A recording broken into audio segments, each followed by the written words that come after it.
So can someone give me a thumbs up that everything's working with the slides now? Looks great. Okay. Well, thanks all for joining us today. I know these are strange and stressful times for everybody, and so much the more so since we can't get out on the water and everything's kind of ground to a halt here with beginning of the fishing season and the beginning of the data collection season for a lot of agencies. And we'll hear a little bit more about that later, since we have speakers today from U.S. Fish and Wildlife Service and Michigan DNR and also Michigan State University. But I'll start off with kind of a brief update on a few Sea Grant activities. And through Sea Grant, the program involves both U of M and MSU. And I'm on the MSU side of things. We do the extension, and we also have communications folks here like Cindy. And just so you know, our in-person activities as far as education and outreach go have been suspended until at least September 1st at this point. So we've tried to do as much as we can to adapt our normal in-person programming, like this workshop that we usually hold live in South Haven. We tried to adapt it to an online audience. We've also got some pretty neat new initiatives like Homes at Home, Homes being the acronym for the Great Lakes. So that's more focused on families and kind of homeschooling, which it's been a great, really successful program. If you're interested in that, or if you got kids at home or grandkids you want to share it with. So we're trying to do some unique things here in these strange times, but we know it's stressful for everyone. And I know some of what we talk about is kind of the same stuff that we would have covered otherwise at this workshop. And with that, we'll kind of jump into an overview of some of the new Sea Grant products we have out. Again, we've been working on doing some more online video. One that's right now in the works is ID video for salmon and trout of the Great Lakes, which goes along with a couple of full color ID guides that we now have online. And I see I have the URL up here. We'll share all the URLs that are in this PowerPoint when we send out an email to everyone who's online at the end of this program. Also, we've got a new book out, a revision of the Life of the Lakes, the 4th edition. And this is a great resource that goes through the whole history of the Great Lakes fisheries. A lot of nice, engaging kind of graphical displays of Great Lakes ecology and food web dynamics. So if you're interested and you want to catch up on your reading while you're stuck at home, that's a good resource for you. Something that we've also had in the works for quite a while, it's actually been active since about 2017, is the Great Lakes Angler Diary. It started out as a website at glanglerdiary.org, and we've been able to get a lot of people using it, trying it out for entering data on salmon and trout caught in the Great Lakes. And we've done a lot of work to kind of upgrade it and adapt it for more stream fisheries as well. And it's not quite ready yet, so I'm not going to go into a lot of detail, but if you're interested, we hope to really launch this and make a big push for recruiting people to use it this year as soon as people are able to get back up out on the water, because we know we're going to have some data gaps this year, since a lot of the agency folks probably won't be able to get out into the field until well after people are able to get out fishing for themselves. So this will be a way that hopefully people can share data with fishery biologists in a very user-friendly way.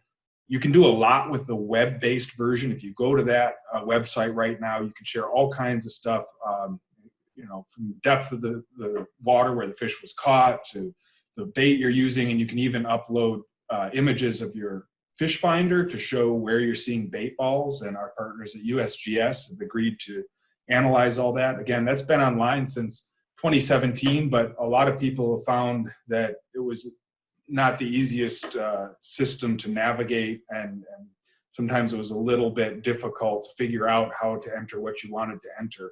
So that's why we've spent a lot of time revamping the whole system and coming up with this really easy interface that you see on the screen now. This is going to be an iOS app for Apple devices. It's basically ready to go. It just has to be approved by the App Store. And again, it should be there real soon. And it's for big lake and for river anglers.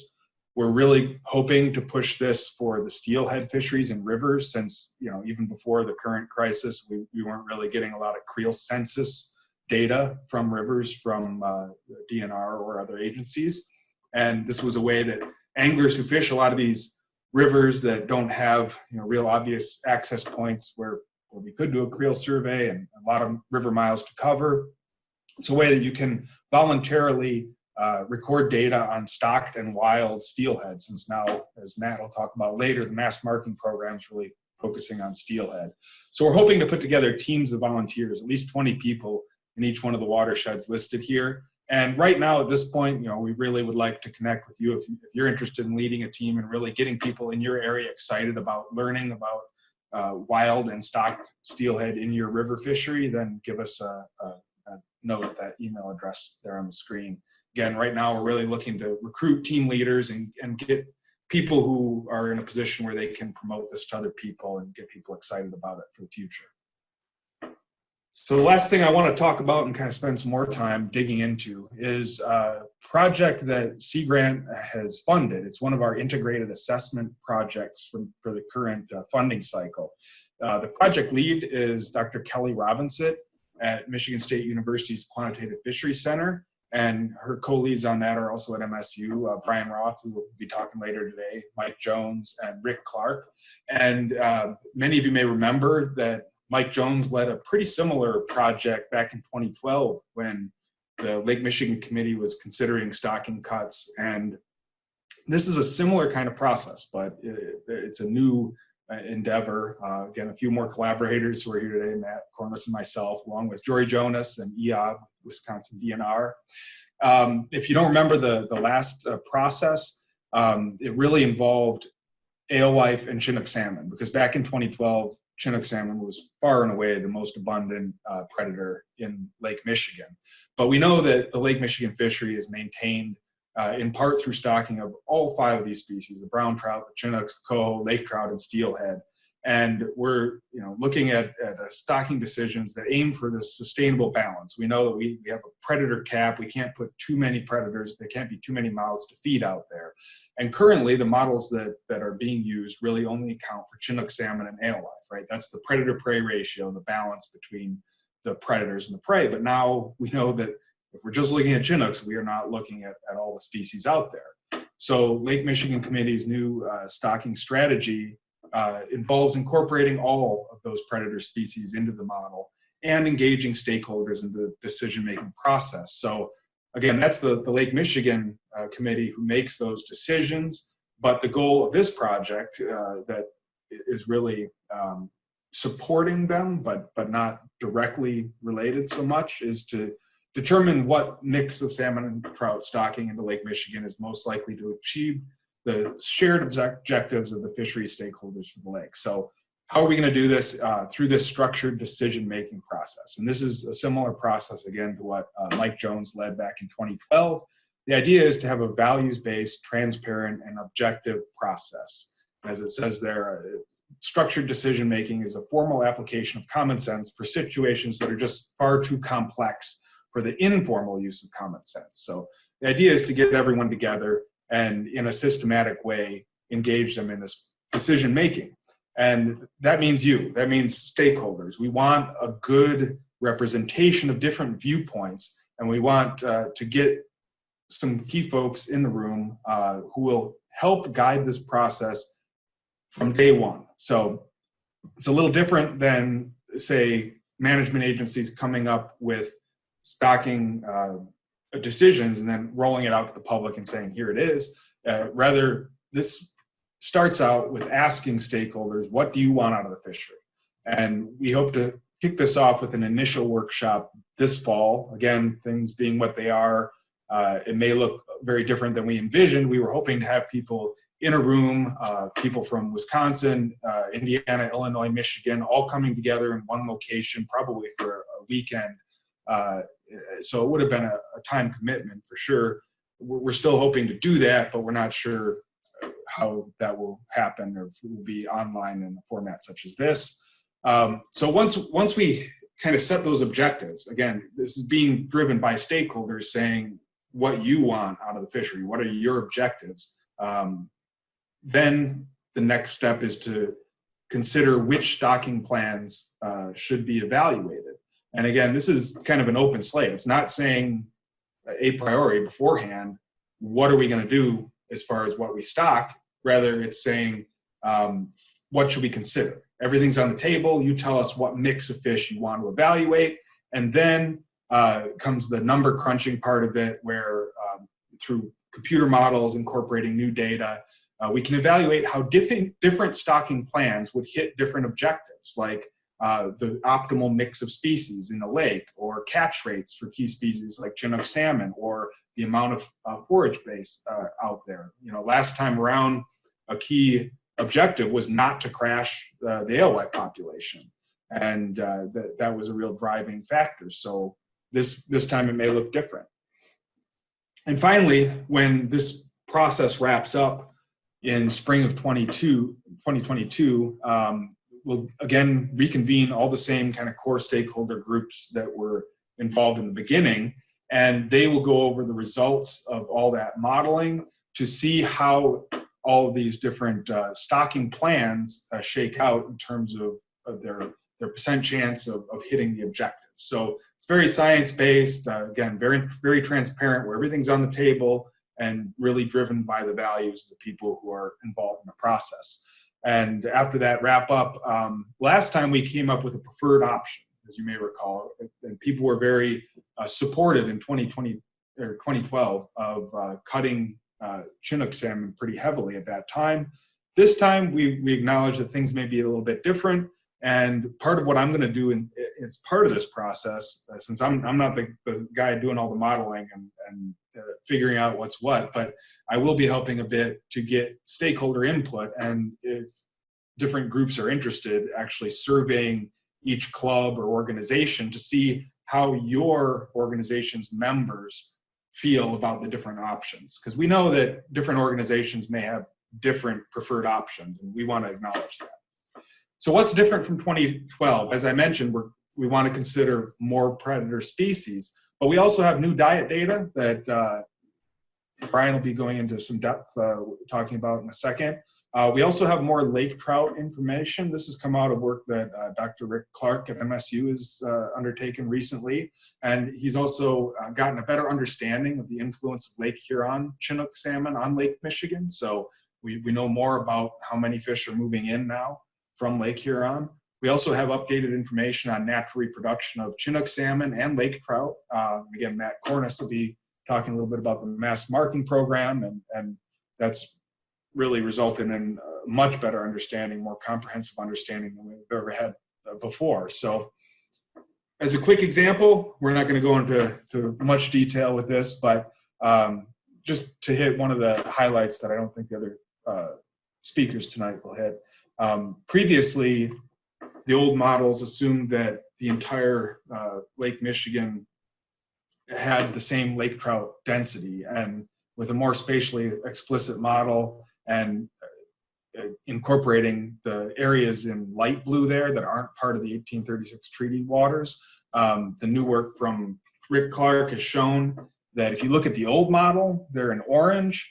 After 2008, it was kind of assumed that the lake trout were at this kind of stable level, and with the new modeling he's done, showed that there are more lake trout out there than the old model was suggesting. So this will be incorporated into the new predator-prey modeling, however it looks, and other things like diet will as well. So we know that lake trout diet's been changing. There's a higher prevalence of gobies, especially early in the year. How does that shake out in terms of figuring out how many alewife are really being consumed by lake trout? That'll be part of this process. So again, right now we're looking for interested groups and individuals. Last time around, it was limited to only two stakeholder groups per state. This time it's going to be a little larger. We still want to cap it at 20 to 25 people in the room, because that tends to work best with these decision analysis processes. It gets too unwieldy if there are too many people. And we'd like to have 3 to 6 people per state. And these groups have already kind of stepped up and expressed interest so far. You see several from Michigan, a few from Wisconsin, and we could really use a couple from Indiana and Illinois as well.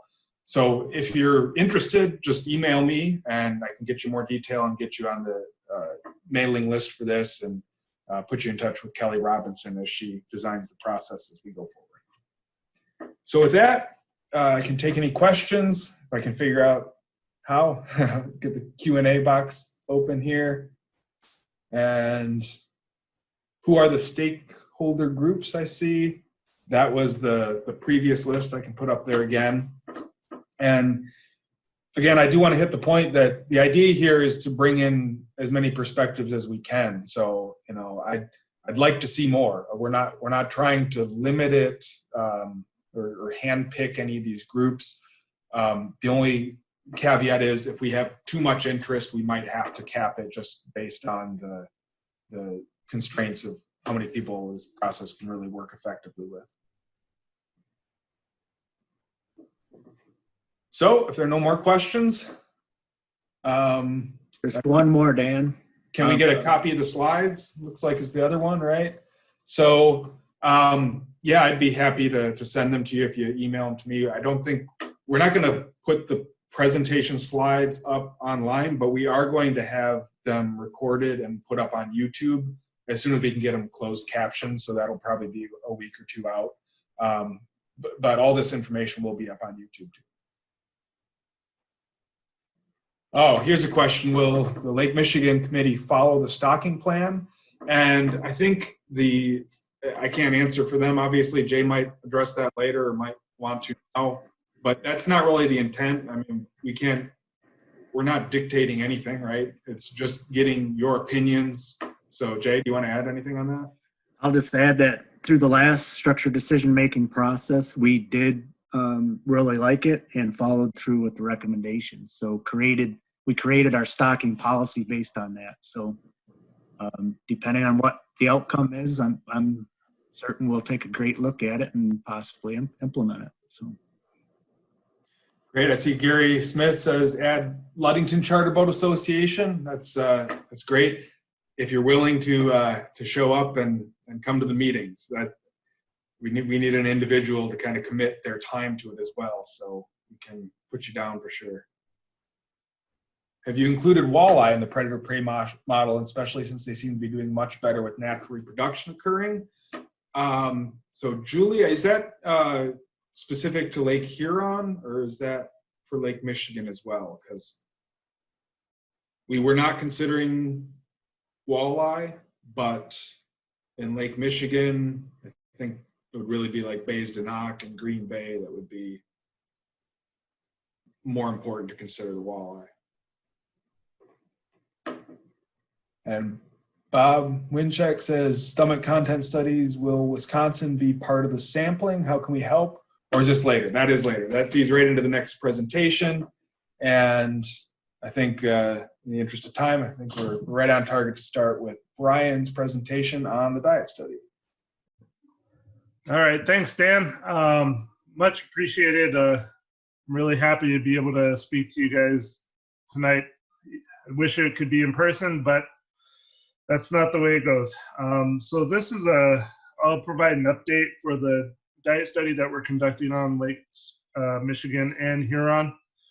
And for those of you that are unaware of this study, this is a pretty large collaborative study involving a lot of people both at MSU, the Michigan DNR, USGS, U.S. Fish and Wildlife Service, Sea Grant, including Dan O'Keefe, as well as tribal agencies, including the Little Traverse Bay Band of Ottawa Indians and the Grand Traverse Bay Band of Ottawa and Chippewa Indians.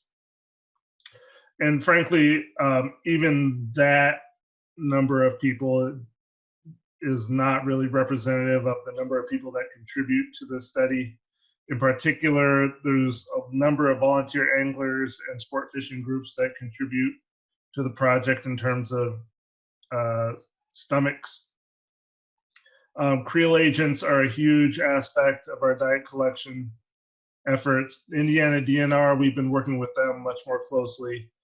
The technicians for U.S. Fish and Wildlife Service, they're the ones that are actually on the ground collecting the stomachs from us, where they're also collecting heads. Wisconsin Sea Grant, trawl crews, as well as day fielder from the Michigan DNR are all helping us out. So this is a really collaborative effort to really get a grasp on the stomach contents of predators in Lake Michigan as well as Lake Huron. So just to review, in case you haven't seen this study before, the results for this study, our project goals are relatively simple, where we're seeking to determine species-specific diets in both lakes, Michigan and Huron. And some of the modeling efforts that Dan touched upon, particularly that by Rick Clark as well as by Kelly, a lot of these use lake-wide estimates of diets. However, we've realized through time and through previous researchers that both seasonal as well as spatial differences in diet composition are really important and need to be quantified. So in addition, we're really relying on anglers and the fish that they catch for our stomach samples.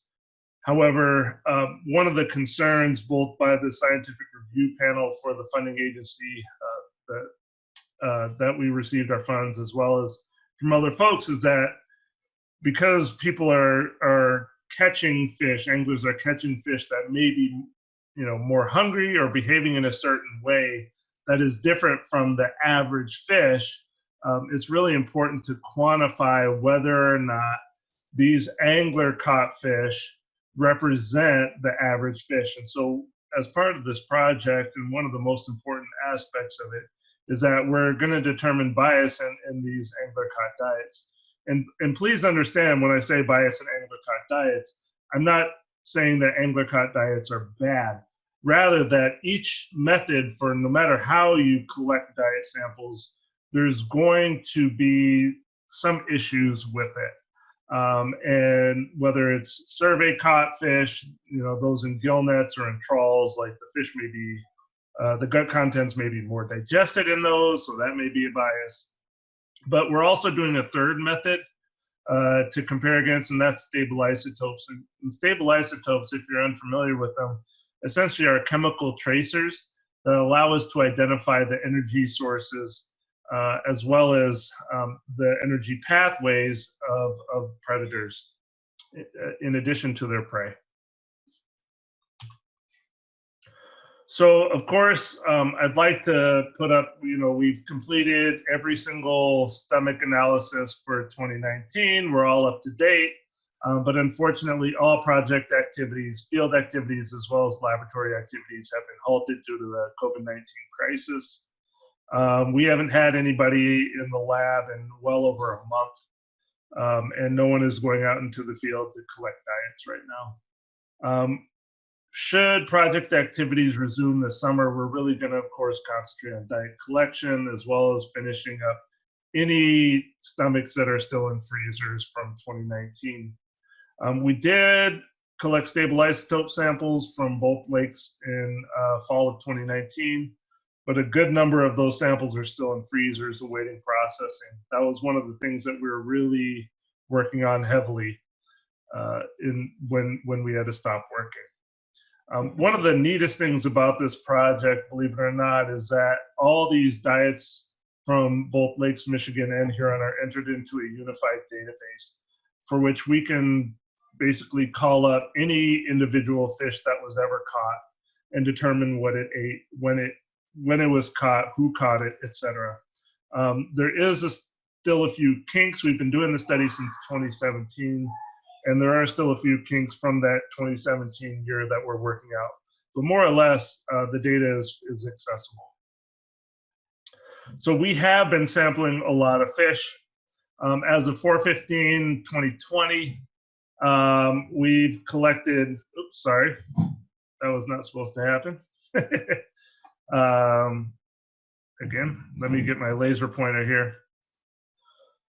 So we've collected well over 1,000 diets, over 1,500 diets on each lake over the past several years. We received funding from Lake Huron in 2017 from USGS, but on Lake Michigan, it was just like a patchwork where we kind of did what we could to collect as many diets. As you can see in 2018, with a more concrete source of funding, we were able to collect a lot more diets. And in addition, a lot of organization went into that number of diets. In 2019, these numbers are still preliminary. We are still processing stomachs, and we think that there's at least 1,000, if not 1,200 more diets on Lake Michigan to still do. Nonetheless, this is still a pretty substantial number of diets on a yearly basis. When we look at how we divide those samples over by species here,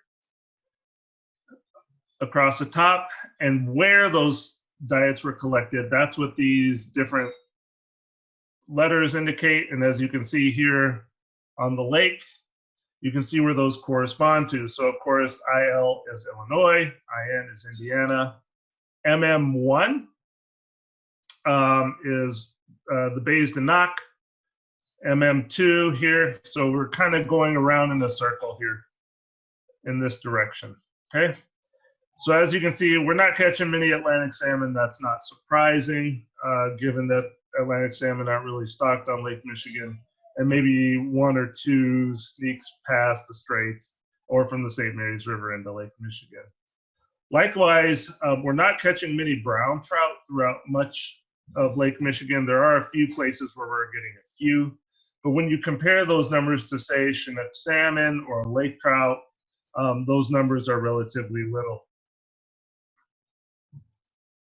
So here are the areas which I've outlined in which we're really hoping to collect more samples in the future. Illinois, northern Lake Michigan on the Michigan side, as well as northern Lake Michigan on the Wisconsin side.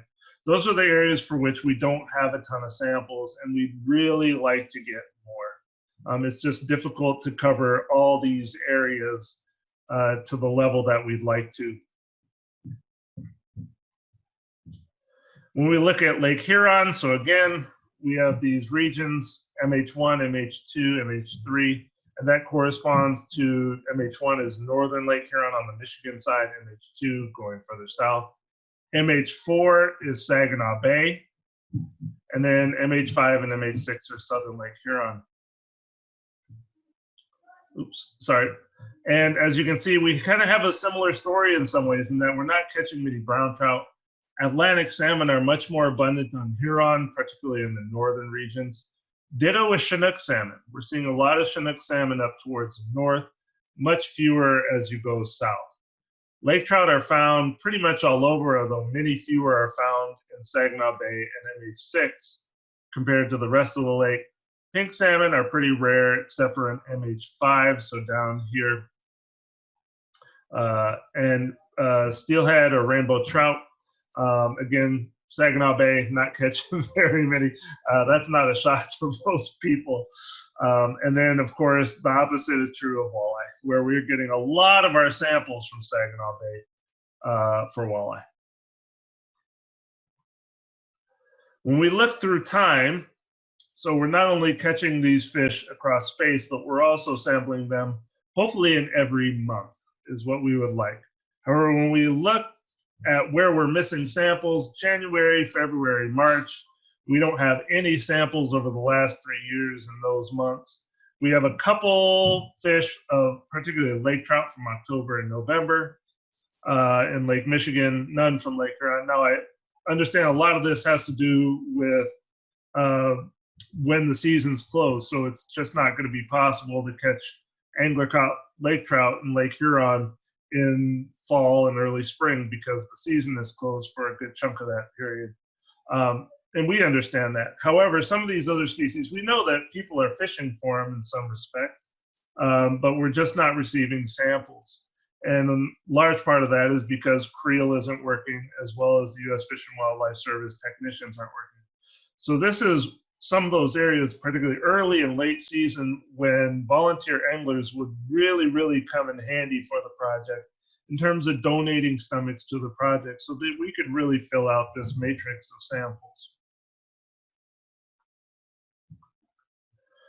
So we have analyzed a grand total of 11,175 stomachs.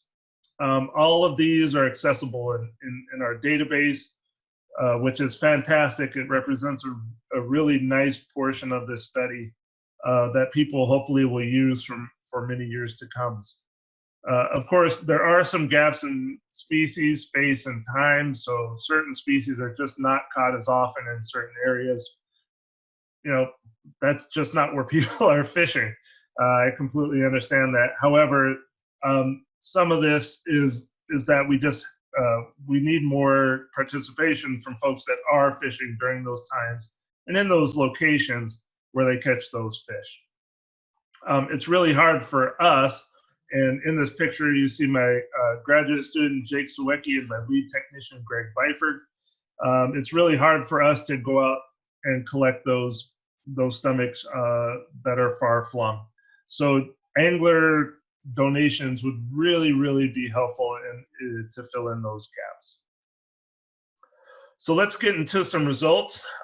Before I do, I thought it's important, each of these graphs that you'll see of the diets are uniform in terms of the prey items that we selected to display, as well as the color structure that we use. And so you'll see ALE, which is alewife, rainbow smelt, which is SMT, round goby, Carigonines, which are chubs like this bloater here. In particular, this is one of the most common Carigonines. Invertebrates, which is oftentimes bugs like this, but may also be zooplankton as well, sculpins, and then other. And those other categories is just a kind of a catch-all for a number of different species. But in particular, for species like walleye, it's oftentimes yellow perch. And for species like coho salmon and Chinook salmon, it may be things like these emerald shiners. So just keep that in mind as I go along. So on Lake Huron, depending on the year here and which species we're catching, when we look at the diets, it's kind of hard to look at, right? It's like a puzzle. And that's because predators tend to have pretty diverse diets on Lake Huron. However, depending on the year, each species is relatively consistent.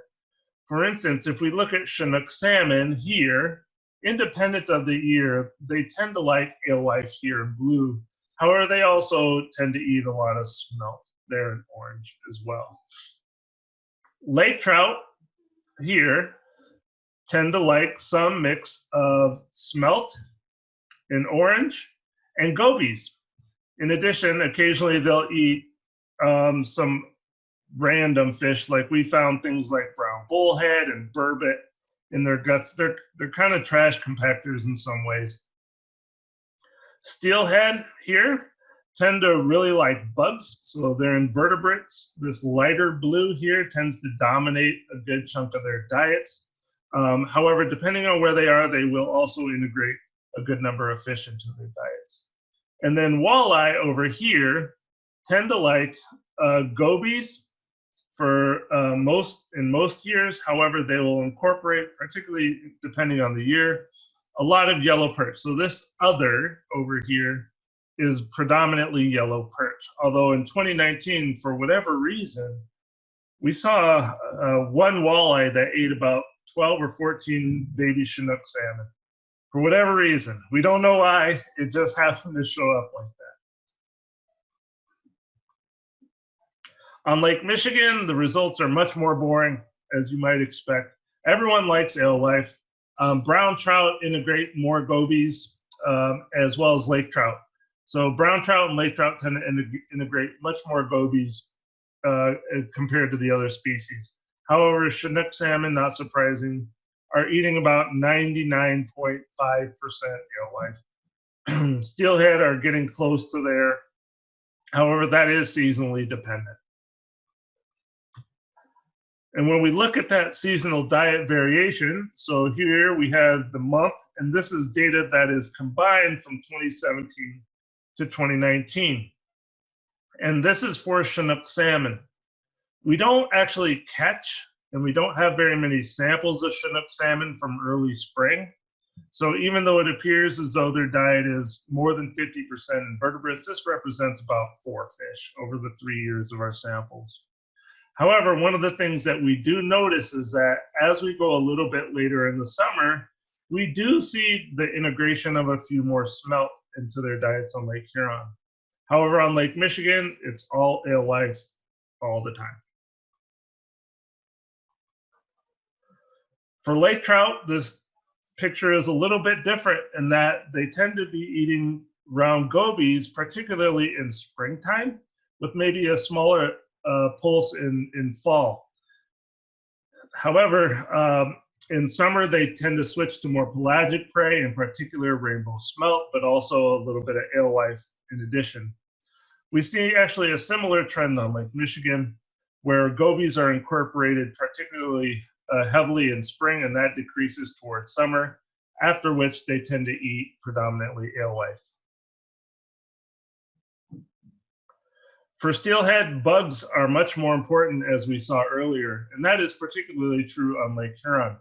So even though it appears as though there's this big pulse of brown goby in April, that's literally 6 fish. So I wouldn't take too much, but I take that with a grain of salt. However, what we do see is that bugs make up a pretty substantial portion, upwards of 90+% of steelhead diets on Lake Huron in July, after which there's a switch to eating more fish. So we see kind of common trends among the species that we've looked at more closely here, where early in spring, they tend to eat either gobies or bugs, and then they switch to more pelagic fish, including smelt and alewife later in the summer. On Lake Michigan, we see a similar trend where they're eating bugs early, and then that is replaced by alewife from then on.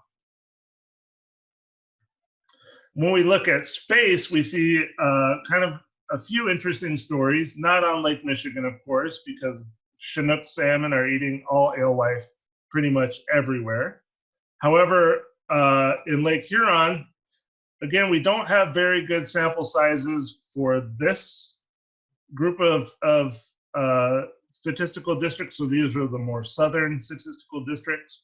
However, as you go further north, you start to see the integration of alewife into Chinook salmon diets in Lake Huron. For lake trout, they tend to eat round goby in all locations except for Saginaw Bay here. And in this case, they're eating a bunch of different types of fish. One of the most common fish that they will eat are cyprinid species, but also burbot. So they're eating a lot of different kind of weird foods. We've also seen things like robins in their guts, as well as all sorts of kind of trash like tobacco pouches and Coca-Cola wrappers and stuff like that. On Lake Michigan, one of the things that we do see is that round goby are far more prevalent in lake trout stomachs in the south and on the eastern side of Lake Michigan. However, in the Wisconsin districts over here, we almost see 100% alewife. So they appear to be integrating round goby much more commonly, at least according to our samples on the, in Illinois, Indiana, and on the Michigan side of Lake Michigan.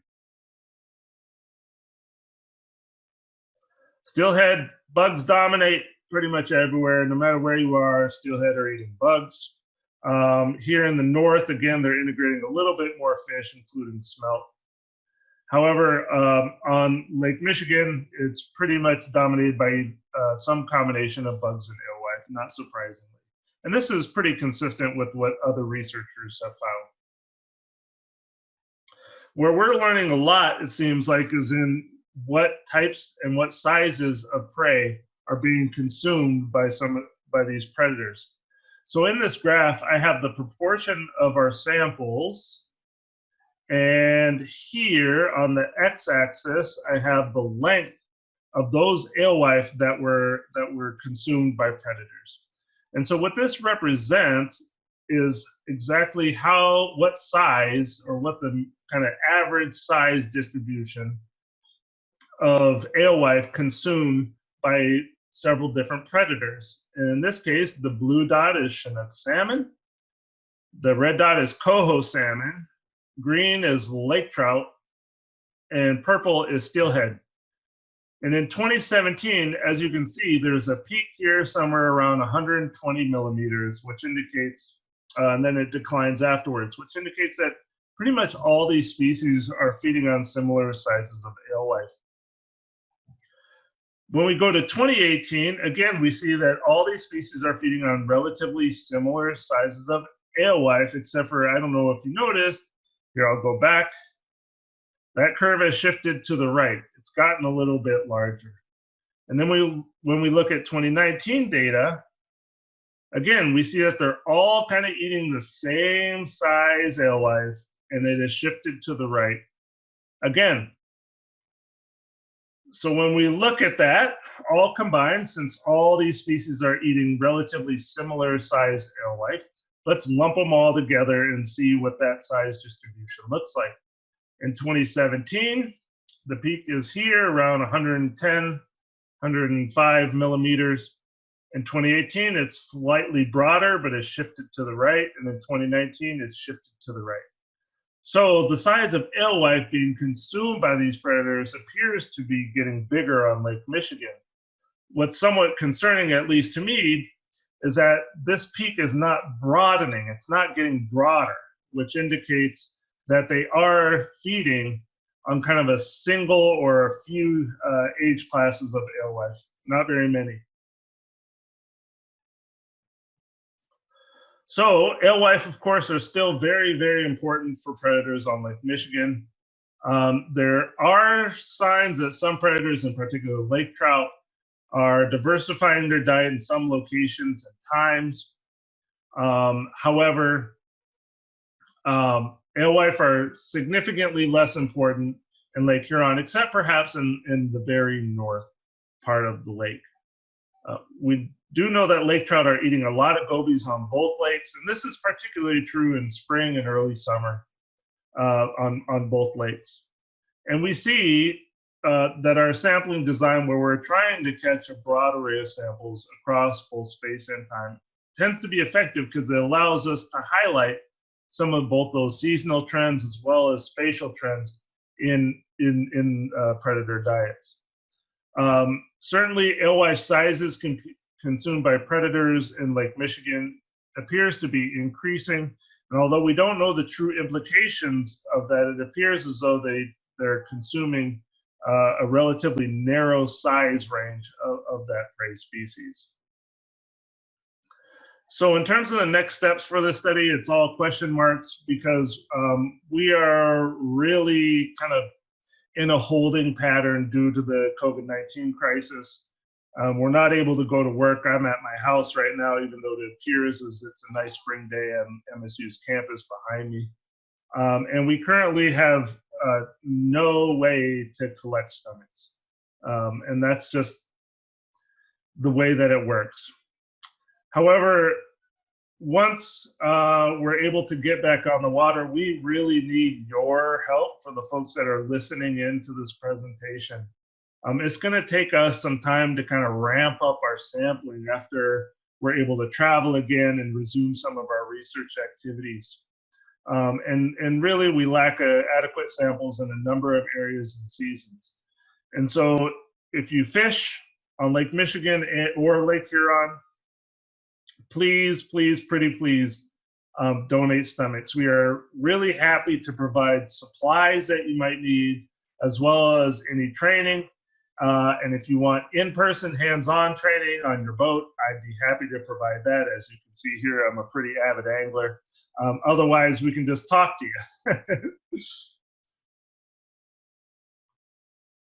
So if you have any questions, I'd love to be able to answer them. Again, we're really hoping that those of you that are in the audience can really help us collect some of these stomachs. Because otherwise this project is really going to struggle to kind of meet some of our sampling guidelines for this year. So I'll answer any questions. There's one that came in. Have you ever seen spiny water fleas in a steelhead?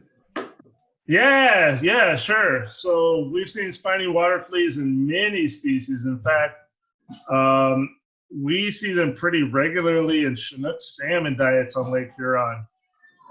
It's not uncommon for them to have stomachs that are half full of those things. And I just think, they're not finding any enjoyable prey out there at sometimes, and so they just have to fill their guts with something. So yeah, we do see spiny water flea in a number of different species. Dean asks, will this current shutdown mess up studies statistically? Yes and no. I mean, to be honest with you, it's already kind of messed up statistically. It's really hard to get even sampling effort across all those different seasons, months, spatial locations, etc.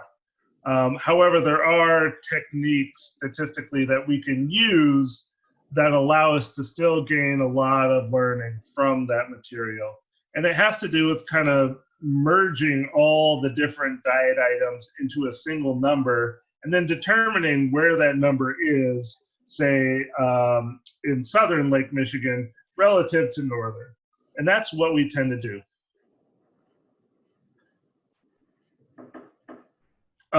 Jay also wants to answer the spiny water fleas question. Jay, go ahead. I didn't mean to. I was trying to say it was answered live.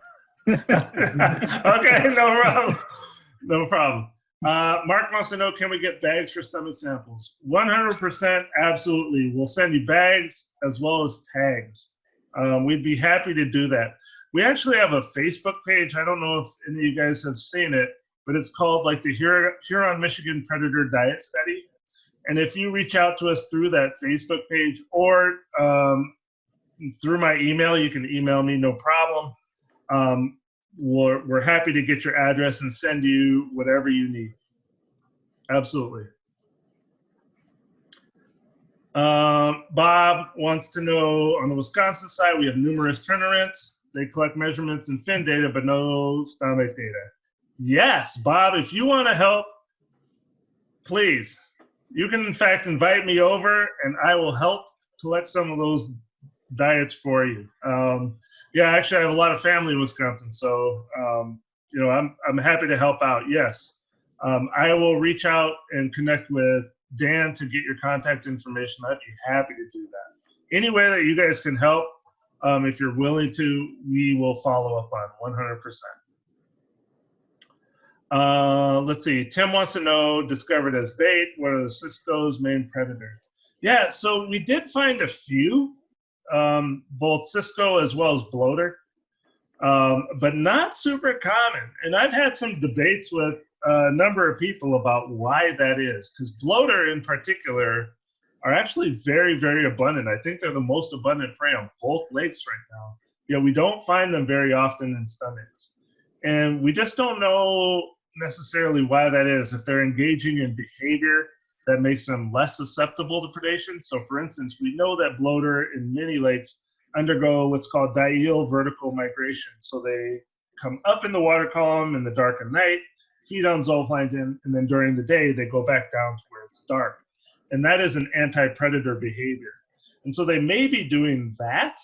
Another reason is they're probably a lot faster than alewife and harder to catch. So that may be another reason. However, we do see some in diets, and so not all of them are fast and smart. They do get eaten on occasion. Where are the collection sites in the Chicagoland area? And I'd ask for a little bit more clarity on that, Jim, in terms of if you're looking for freezers or if you're looking for where you collect them. Certainly, I know in terms of collections, we're hoping for the lake, right? But in terms of drop-offs, I think that's something that we're really working on, and certainly the U.S. Fish and Wildlife technicians that go to tournaments in Illinois are a really good resource for that. And if I could chime in, Brian, Yeah. I don't think that any freezers are maintained normally in Illinois. I think that came up earlier, and we do have a list of sites in Wisconsin and Michigan. I'll send out a link after this that you can get to a Sea Grant website that has some updated instructions for 2020 if you do want to participate. That has all the drop sites, but of course, everything comes with a caveat. Obviously, no one's out on the water fishing now, so no one's collecting stomachs right now. And the drop freezers aren't being maintained or checked right now. Many of them are probably not even at the locations yet and may not be for a while. So another thing we should mention is if you do have the opportunity later to get out on your boat and collect fish before the freezer place, then we would also be asking you to keep those stomachs in your own personal freezers until agency folks are working and able to pick them up. Yeah. Yep. Brian, just to add to that, the Fish and Wildlife technicians, the primary collection sites in Illinois are North Point Marina, Waukegan, and East Chicago, at least historically. Thanks, Matt. Do you pick up from freezers there too, Matt? I believe we have in the past as a way to help assist with that. Obviously, this year is different for everybody. Yeah. Yeah. Ben wants to know, can we donate stomachs from salmon and trout collected in rivers? No. Although it'd be great to include those, we're looking more for main basin lakes. So those caught out in the open water. That's for when I get my next PhD, that's what I'm going to do. Ed, does the size of alewife that fish are feeding on correlate to the most abundant year class of alewife? That's a really good question. And I actually don't know the answer to that, but my guess is that yes. I know that last time, Matt, you have not muted, so I'm guessing that you want to say something about that. Well, I was just going to give a shout out to Ben Leonard, who one of the questions you just answered. I saw a poster of his where it did look like the lengths of alewife in the diets corresponded with the lengths of alewife in the field in that particular year. Now, that was back in 2015 and 2016. I would imagine the same thing's going on. Same thing. The data you've showed.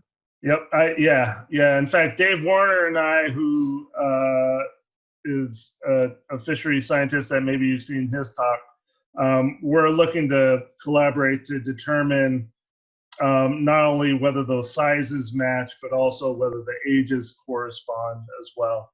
So that's something that certainly we plan to look at more in the future. Alexa, not sure if you missed it, but do you have any data on the isotopes that you can briefly touch on? I wish I did. We don't. The isotopes actually take a while to process. In addition, we have to send them off to an external lab. We don't do that in my lab at MSU. We have to send them off. And this put a really big delay on getting that data back. Initially, we had really hoped to be able to review that data early in fall, but who knows at this point? Who knows? We haven't even sent it off. So we're hoping that, the sooner we can get back to work, the sooner we can finish that off and send them out. So Bob, again, that's to Dr. Medenjin's and Dr. Warner's results. That's something that we're working on really closely. I suspect, as Matt said, that they do. Yeah. Ed, average size of forage consumed correlate with the most abundant. Yeah. So we suspect that it does, but that's something that we need to investigate quantitatively. So look at the numbers. And that's something that we are working on currently. And we hope that at some point in the near future, we'll be able to answer concretely yes or no. But my suspicion is that yes, it does. Terry, are there any regions or times a year when there are really too many samples already and not as worthwhile? Fall in Ludington or Chinook, yeah, or Saginaw Bay, in early summer, yeah. Certainly, there are certain locations for which we are able to fulfill our sampling numbers, our sampling quotas. I think it's 20 fish per size group. So we have size groups that we're after. And there's 2 size groups for each species. So 20 fish per size group, per species, per statistical district, per month, per lake. And so, so really all that boils down to is if you catch fish in fall and spring, please do. and send the guts to us. All that, yeah, usually in summertime, we're able to cover our bases. However, in spring and fall, we really, really struggle. And if I could chime in, Yeah. get into some brown trout or steelhead, Yeah. we can always use those too. And Yeah. even if you're just picking up one or two incidental to a large catch of Chinooks, you can just take the steelhead and brown trout stomachs and not take the Chinooks if you're catching them in midsummer too. Yeah, yeah. I mean, Chinooks and Ludington and late summer, yeah, we're probably going to be able to accomplish our steady numbers. However, those other species are oftentimes a real struggle. We have to put forth a lot of effort. So in general, the advice is if you're able to catch brown trout, steelhead, coho, please keep their stomachs. Usually for Chinook, we're able to get them from tournaments and other locations. James Taylor wants to know any speculative theories as to why Lake Michigan lake trout shift from gobies to alewife later in the season. That's something that we're really looking into because there's a number of issues for which we don't know. So one of the issues that we know exists is that fishermen change techniques later in the season. So early in the season, particularly when catch rates are relatively low for Chinook and coho, they'll tend to focus on bottom fish such as lake trout. However, later in the season, when Chinook and coho are a little more easy to catch, they'll switch to more pelagic ways or more midwater techniques for fishing. And what you may be actually catching there is lake trout looking up to alewife rather than down to round goby. So that's something that some angling groups expressed interest in really helping us trying to figure out. And so what we're hoping to do is follow up with them to answer some of those questions. Yeah, there's all sorts of these kind of really interesting questions within questions that we're hoping to answer. Brian, you mind if I tack on? Yeah, please do. So, so another potential hypothesis, and we've discussed this in our group. If you look at the distribution of the bait fish, the round gobies, they overwinter out deep, and then in the summer months they're in shallow, spawning under rocks. They migrate back out deep in the fall.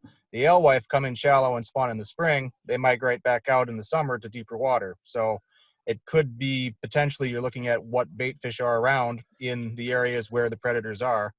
There's certainly a potential for an angler component too, though. I'm not trying to discount that. As Brian mentioned, there's multiple things that might be going on, be it ecology or angler preferences. I agree, and hopefully our study will be able to resolve some of those. It's really, I mean, my poor graduate student, Jake Sawecki, he has about 27 chapters in his dissertation that he has to finish. I see that Ben Dickinson from Indiana DNR also chimed in and said there's likely a temperature thing going on with gold. Yeah. Lake trout in summer is they're all in warm water and lakers are in cold water. Yep. No, you're absolutely right. And we kind of see that with walleye and lake trout feeding on gobies in Huron. So there's a little bit of a time difference there too. And it's likely due to their temperature preferences. Thanks, Ben.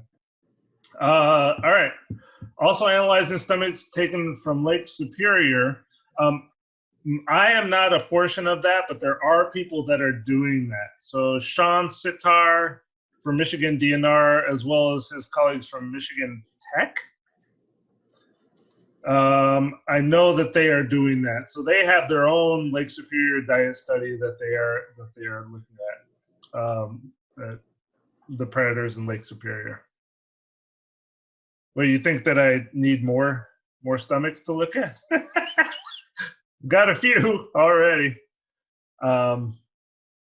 Yeah, Mike, thanks for asking me that. No, I would love it if that were very easily done. Yeah, Milwaukee Harbor, we've heard of a few places where they catch brown trout during winter or late fall or early spring. And for whatever reason, people just haven't donated stomachs. So yeah, there's a lot of brown trout effort. We know people are catching them. In addition, that's not the only brown trout location for which we know that people are catching them. There's also other species for which they're really active ice fishing seasons. So walleye on Saginaw Bay. That's another one for which, you would think that we would be able to get enough stomachs. However, we just haven't gotten them. And so that's why we come to these talks like this with the hopes that folks will hear what we're saying, see that there's gaps in our data, and really feel compelled to donate stomachs to the study. Well, great. Thanks, Brian. Appreciate that. And No problem. a little over into Matt's time here, so we'll switch. Oh, yeah. Sorry, Matt. Matt Corniss with U.S. Fish and Wildlife Service to talk about the mass marking program and touch on lake trout and some of the new steelhead results, maybe. Yes. So, all right. Can everybody see this okay? All right. I'm seeing Brian nod, so I think we're good to go. Yes. So thanks all for tuning in tonight. I'm going to be sharing some of the lessons we've learned from coated wire tagging studies on Lake Michigan salmon and trout. This is part of a broad-reaching collaboration that's housed out of coordinated the Fish and Wildlife out of the Green Bay Fish and Wildlife Conservation Office. Before I get started, though, I just want to kind of give a personal introduction. I got into the field I'm in because of a passion for fishing. There's a picture of me as a kid up there with my dad in the background with, I believe, the first salmon I caught. I want my two boys to be able to grow up and enjoy fishing as well. So, it's a privilege to work with as many cool people as I do on fisheries in the Great Lakes and to work for the program that I do. So without further ado, I'll go through an outline here now that we've shared the cool fish pictures. I'm going to go through a program overview, give you a little information about what we do, who we are, and then go into some of the data from Chinook salmon, talking about wild recruitment and movement. We have some data on lake trout for similar questions on wild recruitment and movement. And then I'll close with a few slides from our early steelhead results. So our program overview, you can see a bunch of logos up here. As I mentioned in the title slide here, we are a collaboration among federal, state, and tribal agencies coordinated by the Fish and Wildlife Service. This whole program began 10 years ago in 2010 at the request of managers to address questions on the survival and contribution of hatchery fish, natural reproduction, and other measures for salmonines. And so since that time, we've been funded by the Great Lakes Restoration Initiative. This is a non-permanent funding source that's through the Environmental Protection Agency, but has been quite good to us in terms of funding our operations thus far. And the program includes four major components, the first of which is the tagging and marking of hatchery fish. The second of which is collecting data and returning those tags from adults in the field. Then we have a tag extraction and lab activities. And finally, data analysis and support for fisheries managers. And I just want to say to any anglers in the Zoom meeting today that none of this would be possible without the assistance of folks like you who interact with our technicians in the field, allow us to sample your catch.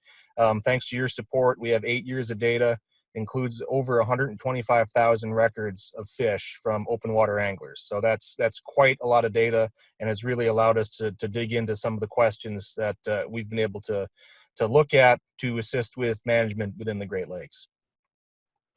So moving away from a text-heavy slide here, moving into what we have for our tagging and marking operation.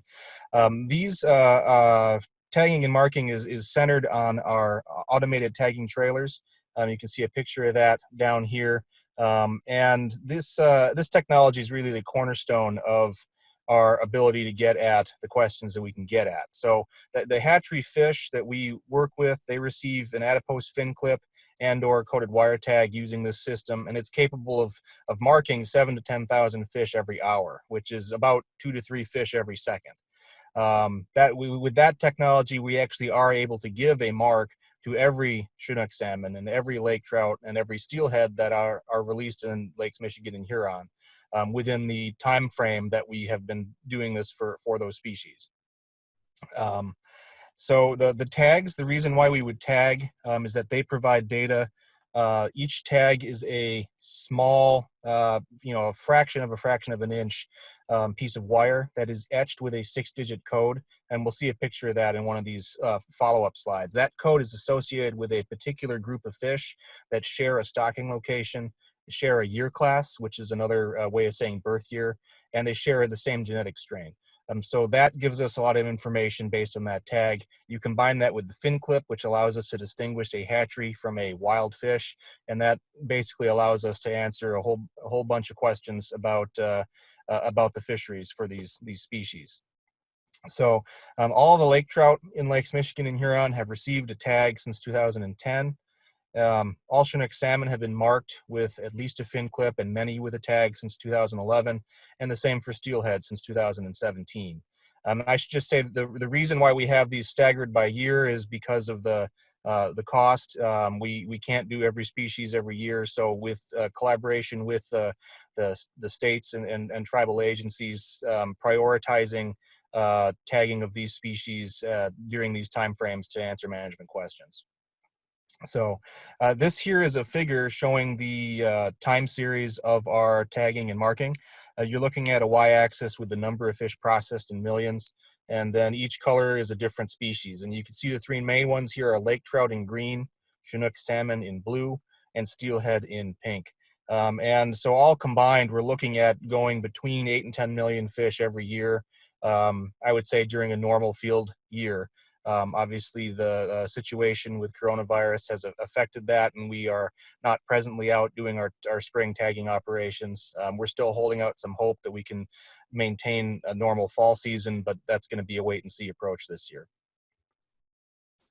So all of that tagging wouldn't amount to much if we didn't get some data on those tags from the fish as adults from the fishery. And so a whole nother aspect of our program is the data collection and tag recovery operation. And what you're looking at here is a map of our sampling locations. Those are those blue circles. We have pretty thorough coverage of Lake Michigan and the United States waters of Lake Huron. Those red stars are where we have our field teams based out of every season. So this is a pretty extensive effort, but that's necessary to collect tags and biodata from these fish. In a typical year, we'll have 6 field teams comprised of 11 personnel. They are in the field covering more than 40 port cities, collectively over 400 sampling days.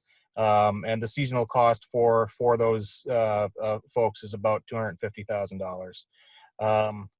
And for a return from that, in a typical year, we'll see anywhere from 15,000 to 22,000 fish. Again, the pandemic is affecting our operations here. We are facing a delayed start and hoping that it's just a delayed start instead of a totally canceled season. But we'll, again, are in wait and see mode for that. Part of what's been a unique aspect of this program is this particular survey is one of the most abundant sources of samples for many of these species. The fishery independent surveys are bottom set gill nets. They typically catch mostly lake trout and burbot and other bottom oriented species, whitefish. Whereas the Chinook salmon, steelhead, most of those are coming from anglers. And so this survey allows us to get our hands on a lot of those fish. Another aspect of our program then is tag extraction and lab processing. So there is no automated process for this. All the tags have to be extracted by hand and read under scopes. Thus far, we've extracted a little over 111,000 tags. You can see that image there on the right. On the computer is one of these tags under the microscope, so you actually need it under a scope to read. You can see the etched code there, 640185. I looked that up in advance. I can tell you that code is particular to a lake trout batch that was stocked in Southeast Lake Michigan in 2010. So gives you kind of an example of the type of data we get from these tags. Another big part of our lab operations is looking at scales and otoliths or maxillae, which are the jawbones of wild fish, and getting an age estimation from those structures. So we can also look at age of the non-hatchery fish in the system. And then the fourth major component, which we'll see a lot of results for during the rest of the talk, is the data analysis and support for managers. So the coded wire tags, these have helped answer questions about wild recruitment and movement patterns, as we'll see, as well as survival and growth rates, which for the sake of time, I don't have a ton of detail on that, but we have been looking at those as well. Some of these data have been used in stock assessment models and models of predator-prey balance, which are important decision-making tools for fishery managers. And on top of that, because we've been handling so many fish, it's allowed us to be a collaborator on a number of cool research efforts in the Great Lakes. So you've already heard Brian's talk. Salmon and trout diets has been a major part of what we've collected samples for. We've also collected data on sea lamprey wounding on all these species, and have allowed us to determine that lamprey are not only attacking lake trout. We do see some wounds on Chinook salmon, some on brown trout, not so much on steelhead or coho salmon. We have been participating now on 2 different studies on both Chinook salmon and on steelhead to look at the origin of wild fish. There's this really neat technique where if you, and I'm not joking here, if you blast a laser at the ear bone of a fish, you can get it to spit out the chemicals that have been bound in that calcium structure. And those chemicals, those elements from the environment that have been locked onto that otolith can actually be linked back to the elements in the system to track where different wild fish came from, what rivers produced those fish. So we're doing that with a couple of cool studies for Chinook salmon and steelhead. Looking at the genetic composition of wild lake trout has been another thing we've participated in. There's been a project looking at mercury biocontamination, and then an in-house study looking at sea lamprey attack effects on host condition. So I don't have time to get into the details on all of these just for the sake of time, but it just gives you a sense of the involvement that we've been able to have because we have this luxury of being able to handle so many fish every summer. So with that, I will move into the database portion of the talk. And first, I'm going to focus on Chinook salmon. One of the things we do every year is look at an annual estimate of their wild recruitment. This is based primarily on the fin clips. So you can see in this image here, the top fish, the adipose fin has been removed. It's been clipped off in the hatchery. So we know that that is a hatchery fish. An intact adipose fin indicates a fish of wild origin. And we are very confident that 99.5% of those fish are of wild origin. We've looked at over 100,000 fish coming out of the hatchery. We do quality control checks every 2 hours on our marking, and only 0.5% of fish are stocked without a clip due to error in the hatcheries. And on top of that, we have looked in the field at large and detected very little evidence of fin regeneration. So we're very confident that when we see a Chinook salmon or a lake trout that doesn't have any fin clip, that it is a fish that has been wildly produced from natural recruitment. So with Chinook salmon, we look at the percent wild at age 1. That's the first time we have observations on every year class. So this x-axis here is the year class that we look at age 1. So the 2018 year class, we look at those in 2019. So that's going back 1 year. And then your y-axis here is your percent wild. So in this latest year class, the 2018 year class, at age 1, we saw 46% of those being wild, which is relatively low if you look at this time series. And then because we know how many fish are stocked, we can just look at a ratio to calculate and estimate the number of Chinook salmon that are coming out into the lake from each year class in millions. So this latest year class, the 2018 year class, we estimated just shy of 2 million wild smolts for a total of 4.2 million smolts. So you can see again, based on the time series, this is a little bit lower. It's the second lowest we've seen on record for this, dating back to the 2006 year class. I should say the OTC at the top there for the early years, that's a different marking technique, stands for oxytetracycline. Coded wire tags overlapped for a year just to make sure we didn't see any change methodologically, which we did not. Part of what might be going on for this particular year class, I know it was a really low length at age year. So those age 1 fish were smaller than we've seen in past years. And we also, and we'll see this later in the talk, the hatchery Chinook are about an inch or 2 larger at age than the wild Chinook. So it's possible that that 1 or 2 inch difference for an otherwise small fish may be the difference between an angler keeping a fish and releasing a fish, which may downwardly bias our estimated percent wild for this 2018 year class. The extent to which we don't really know. We can look at this again at age 2 if we can get some data from this year. The other year class on record that was really low, the 2013 year class, we know that corresponded with a really crappy spawning conditions. The year prior was really dry. The rivers were not running well, and that year class was not a surprise to us. The 2018 year class was a little more surprising in terms of where it fits in this time series. One thing that we know, though, is when we look at percent wild for all ages of Chinook salmon, is it's been consistently between 60 and 68% wild for the last 6 or 7 years. And so part of why that might be, again, with the hatchery fish being a little bit larger than the wild fish, they maintain a parallel growth rate. So those hatchery fish may be more likely to spawn at an earlier age than the wild fish. And as a result, when you start looking at all ages, you see a greater percentage wild. And so what we see here, that's speculation as to why we see this pattern, but we do always see a higher percent wild when we look at all ages than when we look at just age one. And so, again, this year was about 2/3 wild in Lake Michigan, 61% wild in Lake Huron, and a fair bit of consistency around the lake. So, moving right along here, the majority, as a summary here, the majority, 2/3 of Chinook salmon in Lakes Michigan and Huron are wild. Wild recruitment is variable, and so we monitor that annually. Something about movement here. So another thing we've learned, and this is something we've always been asked frequently by anglers, is, it doesn't matter where those Chinook salmon are stocked. And the answer is not really, not in the summertime. It matters in the fall when they're spawning. But during the summertime, we see Chinook salmon are moving every which way in the lake. And so this is a figure that kind of shows this. What you see here, all of these red circles represent the origin locations of where different Chinook salmon were stocked in the lake. And that red star is Manitowoc, Wisconsin. So every fish that you see here was landed in Manitowoc.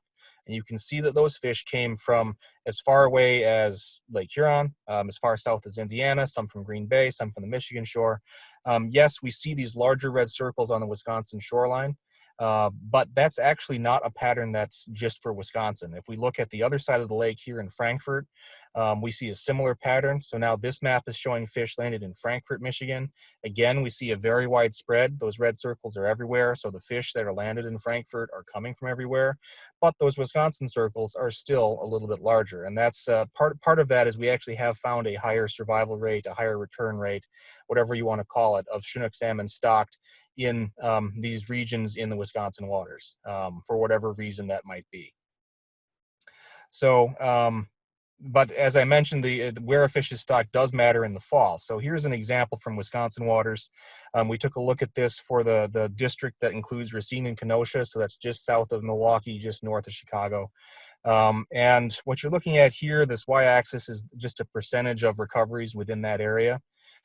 In June, July, and early August, it's pretty consistent. We see about 2/3 wild, those are the gray bars, and then about 1/3 stocked, but within that stock, those red bars, which are fish that were stocked within this area of the lake, it's less than 10%.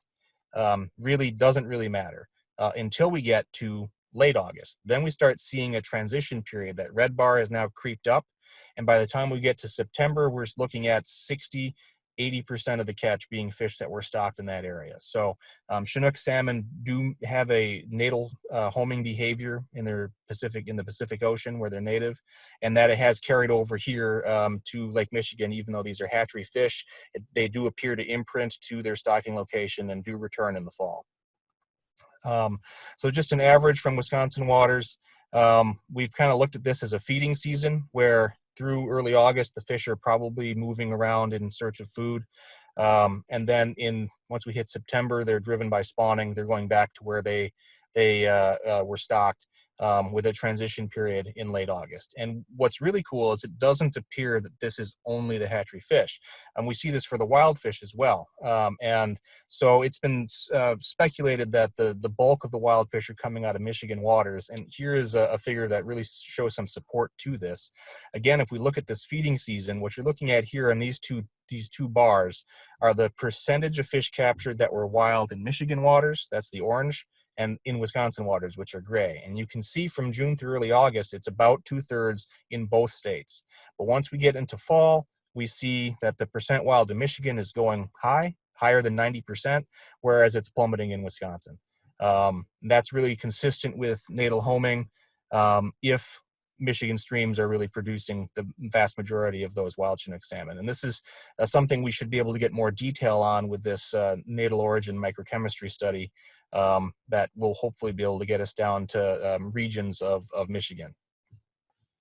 So to summarize, high Chinook salmon movement during the summer, the capture location is not likely to be the stocking location, but the fall fishery is determined by stocking location or the natal stream for wild fish.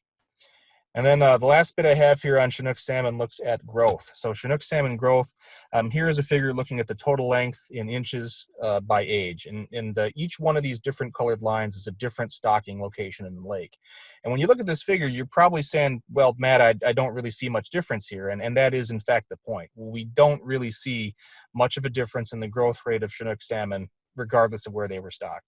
What we did see is a pretty tight correlation between the growth of Chinook salmon and how many alewife are out there in any given year. So this particular figure is showing year along the x-axis with this blue line representing the length of Chinook salmon at age 1, and this orange line, the alewife density in fish per hectare. And we actually saw this for Chinook salmon length at age 1, 2, and 3. I'm just showing you the one graph as an example, but it does suggest that the alewife densities are low enough to constrain Chinook salmon growth. If food was not a limiting source, we wouldn't really expect to see such a tight relationship here.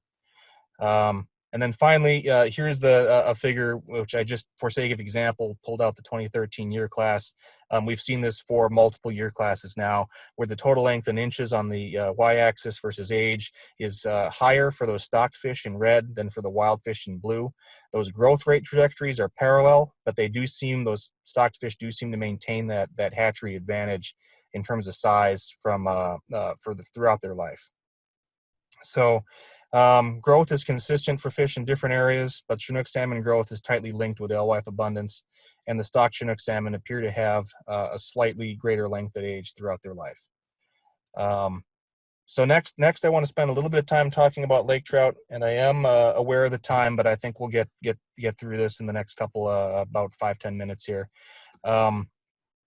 Lake trout wild recruitment, this has been trending upwards, which is really a good thing. It's an indicator of more natural recruitment of lake trout than we've seen in the lake in the better part of 50 years. We see most of this is occurring in the southern 2/3 of the lake. So overall, Lake Michigan had about 38% wild, but that's driven by the south, where we see 39% wild fish versus the northern districts. It was an average about 14%. To give you some perspective on this, in Lake Huron, which has seen more wild recruitment, it's about 2/3 wild in Lake Huron at this point for lake trout. So this is a time series, and we really didn't start seeing these increases in southern Lake Michigan until about 2016. What you're looking at here is the percent wild lake trout collected by our biotechs by year starting in 2014. And we can see consistent increases in Lake Huron and southern Lake Michigan, with this 2019 for northern Lake Michigan kind of being the first increase we've seen above kind of a baseline of, about 5%. We don't know yet if that's the start of a new trend or if that's just kind of a blip on the radar here.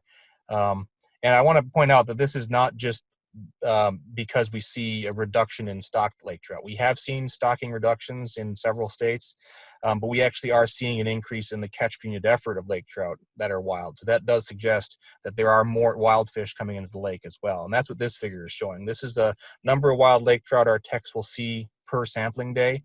And we can see that that has increased in both Lake Huron, although that's been a little sporadic, but also in southern Lake Michigan fairly consistently over the last 6 years. Less so for northern Lake Michigan. So wild recruitment is improving, especially in southern Lake Michigan for lake trout. But if we look at various management benchmarks, we're happy to see this improvement, but it's not yet at a level where we'd call that self-sustainable. So, but I don't want to take away from the nice trajectory we're seeing there. Another thing I want to talk about now is lake trout movement. So movement among interconnected regions is pretty important for understanding fishery stocks. This is a pretty extreme example. This is showing movement dynamics for Atlantic salmon in the Atlantic Ocean, where they move halfway around the world. We don't really see that with anything in the Great Lakes, but an updated movement data for lake trout is needed for stock assessment models and to understand the genetic origin of wild fish. So this is a project that our office has been working on in conjunction with a number of others over the past year. And we've put together a matrix that looks at movement from every stocking location to every other location in the lake. For the sake of time, I'm not going to show you all of that, but for the sake of example, I'm going to show you some of that. So what we're looking at here in these figures are the percentage of fish that were stocked in the yellow highlighted area that were recovered in all these other areas. So in the map, all the numbers should sum to 100%, plus or minus 1 for the sake of rounding. So on the left, you're looking at fish that were stocked within this northern refuge in northern Lake Michigan. That's this weird shaped polygon that's yellow. We see 36% of those fish recovered there and about 25% in either direction, with the remainder kind of moving south into Lake Michigan. The right map is for the sake of comparison, looking at fish stocked in northeastern Lake Michigan outside of the refuge.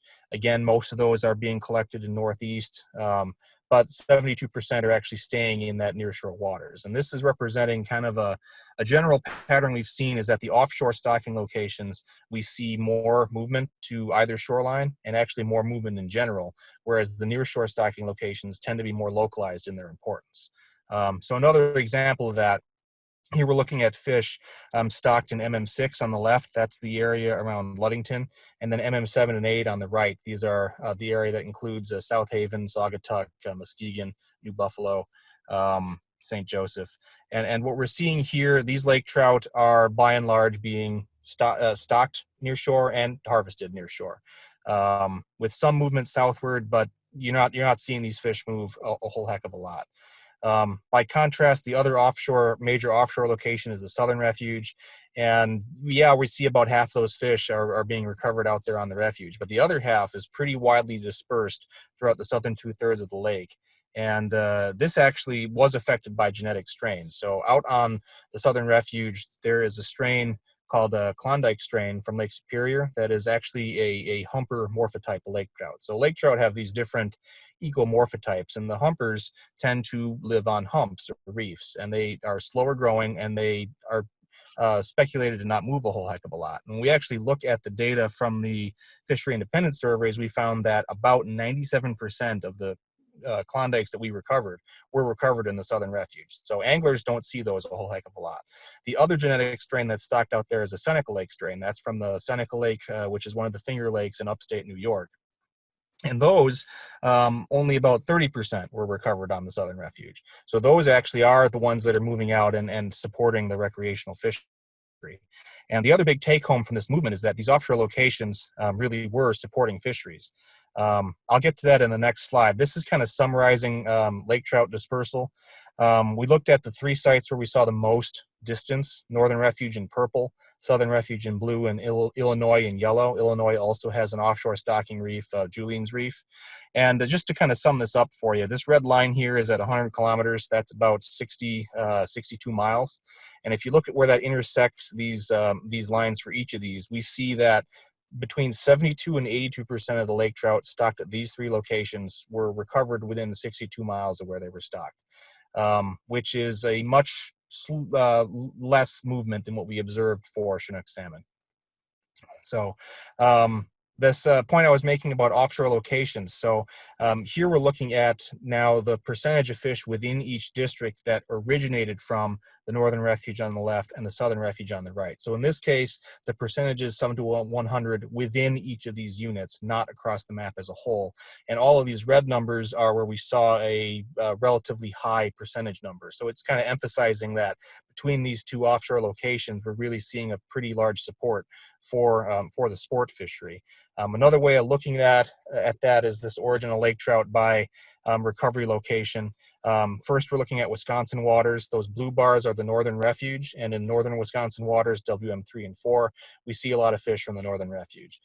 We see a lot of fish from the Southern Refuge. Those are the black bars throughout Wisconsin, with Illinois increasing in importance in the southern locations. Not surprisingly for Illinois and Indiana, lake trout recovered there are primarily from Julian's Reef or from the Southern Refuge. And then in Michigan waters, where we see the bulk of our nearshore stocking, we actually see the bulk of our nearshore returns. Those are those orange bars.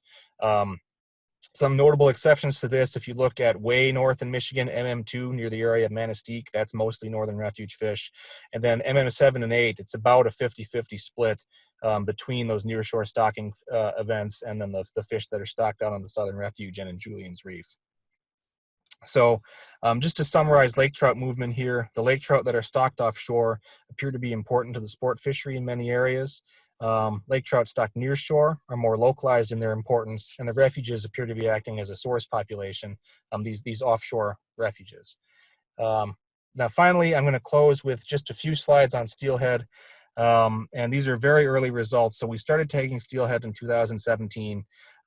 We don't really see those fish at age 1 because they're too small to really pop in the fishery. So age 2, last year, 2019, is the first time we got to see that first year class of fish. You can't draw a whole lot of conclusions from 1 year class that you observed at age 2. In fact, we only saw, I think, 160 recoveries of steelhead from that year class thus far. And while we did note some patterns in relative survival, we think those are at this point biased by size at stocking. So this is a figure showing this is an index of relative survival. It's really a return rate. It's the catch per effort corrected for the number of fish stocked. And we see that for steelhead, up until about 6 inches, 6.5 inches, we didn't really see recoveries. Once we get to that 7 to 8 inch range, we started seeing recoveries of many of those tag lots. This could be an actual effect, but I doubt it. I actually think what's going on here is if you think about the growth patterns of these fish that are stocked at 4 to 6 inches at age 2 maybe aren't big enough to really be showing up in the fishery to any great degree. And I suspect we'll start to see more of those at age 3 in 2020, at age 4 in 2021. And at age 5 in 2022. So these 3 purple dots, I want to mention, those 3 are Skamania strain that were stocked in Indiana. All 3 of those were stocked at a fairly large size, and as a result, about half the fish we recovered from that year class were stocked in Indiana. So I don't want to draw any conclusion about most of the fish coming from Indiana based on 1 year, especially when size at stocking is probably playing a role. And so I'm not going to show any data to that effect. I do want to say I think we will know a lot more in the next 1 to 3 years as we start getting more year classes of data in. One thing we can say with at least a decent degree of confidence at this point, though, is commenting on the movement of steelhead. Does it look more like Chinook salmon or does it look more like lake trout? And to get at that question, we looked specifically at the recovery districts WM4 and WM5, which are in bold at the bottom. We looked at those districts because those are the 2 areas where we saw the most number of recoveries from that 2017 year class. And as it turns out, it's looking like steelhead move a lot more like a Chinook salmon in being somewhat lake-wide. So this is a pie chart showing the origin location of steelhead recovered in WM4, which I'm highlighting here with this red arrow. You can see fish stocked in WM4 is a pretty small portion of that pie chart. And if we look at this as a map, like we did with Chinook salmon, again, all these fish were recovered in WM4, which is highlighted in yellow. You can see these circles are from all over the lake.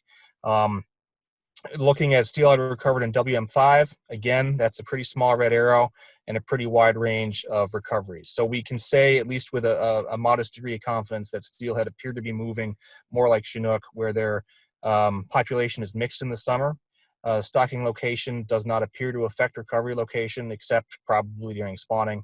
And we do need some more data to evaluate site and strain effects on survival. So with that, I'd like to thank you all for your attention. I'm only 3 minutes over if you take my time back from Brian there, but I'd be happy to go ahead and answer questions. I know I've seen a few pop up in the text box. So let me open that up here. And I see a question here from Lee S. Any thoughts on why the fairly significant drop in wild Chinook smolts from 2012 to 2013 without recovery to pre-2012 levels? So that's looking at that estimate of wild recruitment slide.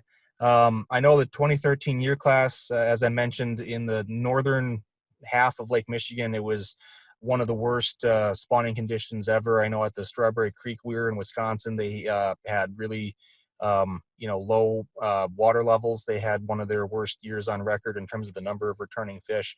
So I think that particular year class had was affected by the number of spawners returning. And then in 2015, that subsequent year class, we see a lot of fish coming back to spawn at age 2 and age 3. So those age 2 fish that would have been there weren't because of the weak 2013 year class. I think that was linked to 2015.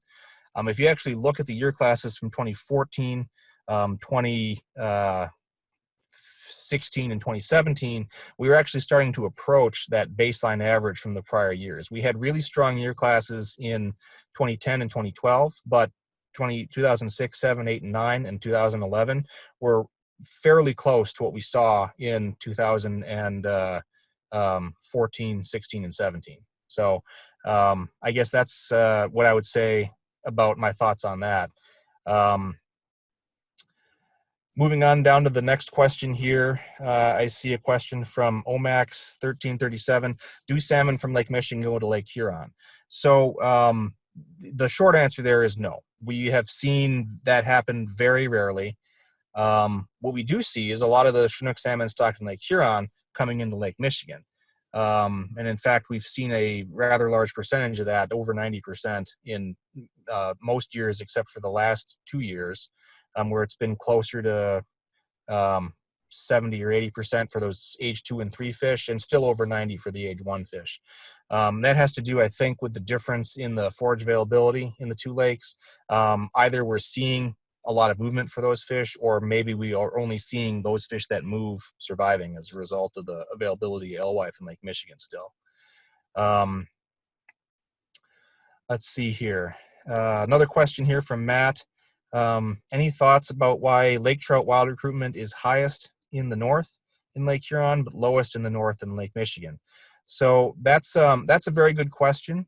I don't have a solid answer for that. I know in northern Lake Michigan, one of the reasons we suspect we've seen low wild recruitment is that there is a pretty substantial commercial fishery in northern Lake Michigan within the treaty waters, as well as a recreational fishery. And as a result of that, we have not seen a buildup of spawning stock in northern Lake Michigan the way we've seen in southern Lake Michigan. So a little bit of lake trout 101. Lake trout are a fairly long-lived species. I think the oldest we've seen in Lake Michigan based on the tag was 34 years old. I know in other lakes in Canada that are not fished very heavily, 50, 60-year-old fish are, I guess they're uncommon, but they're there. And so for lake trout to successfully spawn, you really need a lot of fish that are age 8 to age 16. That's kind of the bread and butter. Those older fish, those more mature fish are contributing more. And in northern Lake Michigan, we just haven't seen a lot of fish older than age 8. I'm not as familiar with what's going on in northern Lake Huron. I know we don't have as much data from northern Lake Huron, so we do see a lot of variability there. Tom asks, what level is considered self-sustainable? So that is another good question. That's something that, many of us scientists as well as fishery managers have kind of discussed and set kind of management benchmarks as to what would be considered self-sustainable. I believe a number of those benchmarks were set with reference to Lake Superior, where we did see a successful recovery of a wild produced lake trout fishery after they collapsed in the 50s following sea lamprey invasion and overfishing. So and with regards to those benchmarks, you're looking at the number of fish that are caught in each gill net, the number of spawners that are coming back, and the age classes of them. So there's not a single metric that you look at to determine if you have something that's self-sustainable or not. What we have right now in southern Lake Michigan is definitely good. I think there is some skepticism as to whether or not it would at this point be self-sustainable based on that large variety of metrics. And Jay may have something to say about that later on, based on the management plans from the different states. Let's see here. In the interest of time, I'm going to try to get through the rest of these questions here, and then we can move on. I see from Dan, if wild laker numbers are increasing, why are they still being stocked in such high numbers? Well, so part of that, Dan, is because the sense that these management benchmarks, not all of them have been met in terms of self-sustainability. But I will say that lake trout stocking numbers have been cut fairly substantially over the last 5 or 6 years. I know Wisconsin's no longer stocking very many lake trout, if any, in their waters. Michigan has made lake trout stocking cuts, so there has been a drawback from lake trout stocking, even though it has not ceased. Question here from Bob. Hi, Matt. Given the current COVID-19 constraints, did the fish stock this spring get the appropriate fin clips and coated wire tags, or were they circumvented by isolation edicts? I ask because the Wisconsin DNR did not allow the deployment of any net pens due to the virus. How will this be measured going forward? I am not sure how Michigan handled the 2020 stocking, and if net pens were allowed, i.e. if the Chinook salmon did not receive a fin clip, they would not be identifiable as native versus stock for this year's age class. So, Bob, I can tell you that unfortunately the majority of the Chinook salmon, those are clipped the same year that they're stocked. I don't think that the Chinook salmon from the 2019 year class are going to have a clip by and large. That's going to make our lives a little more difficult in terms of trying to identify a hatchery from a wild fish. I know our technicians have observed some differences in the scales of hatchery and wild fish. With regards to seeing a much stronger, we call it a smolt check, on the scale of a hatchery fish. However, that's with the knowledge of knowing that that comes from a hatchery fish. So one thing we're going to have to explore is whether or not we can try to make that type of estimation by looking at something like the scales, where we might see a larger and more consistent growth pattern at a younger age due to that hatchery environment. That's something we're considering for Chinook.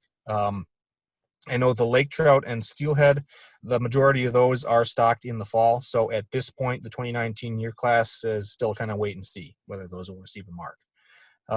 Tim Hosick asks, do the tribes report tagged fish or stomach contents from their nets? And they do. There is a commercial fishery database and we do get recoveries of tagged fish. I guess I'm less sure about stomach contents.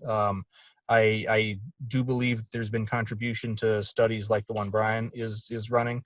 So there is some data that's coming out of the commercial fishery for lake trout. And then finally here, we got a question from James Taylor. For clarity, are all hatchery Chinook, lake trout, and steelhead currently being clipped?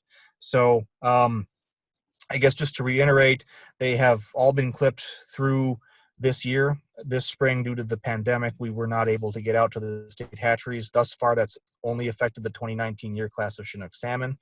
And we're in a wait and see mode for the 2019 year class of steelhead and lake trout. So I don't see any other open questions. So I'd just like to say again, thank you for your attention. If someone wants to drop me an email to continue the discussion, I'm always happy to do that. So I've had that up on the acknowledgement slide. And with that, I'll turn it over to Jay. Thanks much. Great, thanks, Matt. And Jay, we can get right into your presentation if you're ready to start the screen sharing. Yeah.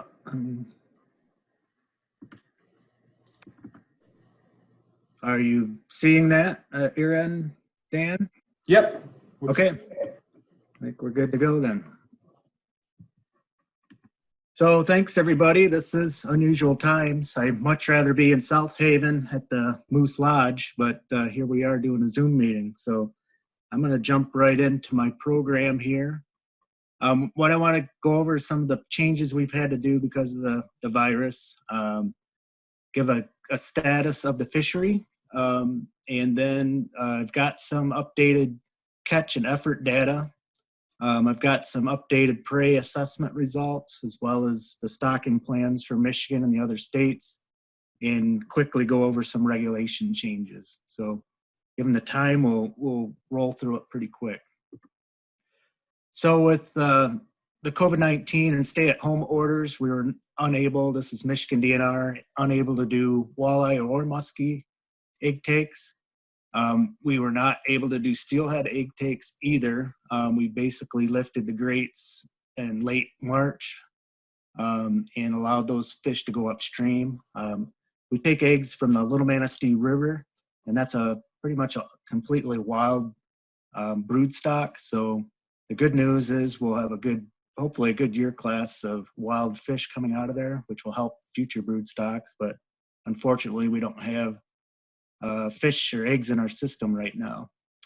It also hurt our Arctic grayling restoration program. We were supposed to get our second group of eggs, or second year class of eggs from Alaska, and Alaska was unable to provide it for their stay-at-home orders. For stocking, we've had to make quite a few changes. For one, the U.S. Fish and Wildlife Service lake trout had to be stocked near shore. Their vessel, the barge that takes them offshore to the reefs that Matt was talking about, was unable to set sail. So all the lake trout in Wisconsin and in Michigan were stocked near shore. There was no stocking down in Illinois because the travel time was too long. For steelhead and coho, we do have, for Michigan, our essential employees are our hatchery staff. So they have been taking care of fish in the hatchery system and stocking out fish. So we wanted to expedite that and consolidate steelhead and coho stocking sites. So we have done that. So for example, if you're familiar with all the sites we stock on the Grand River, basically from Lansing through Portland, several tributaries, down through Lyons, Grand Rapids, Rogue River.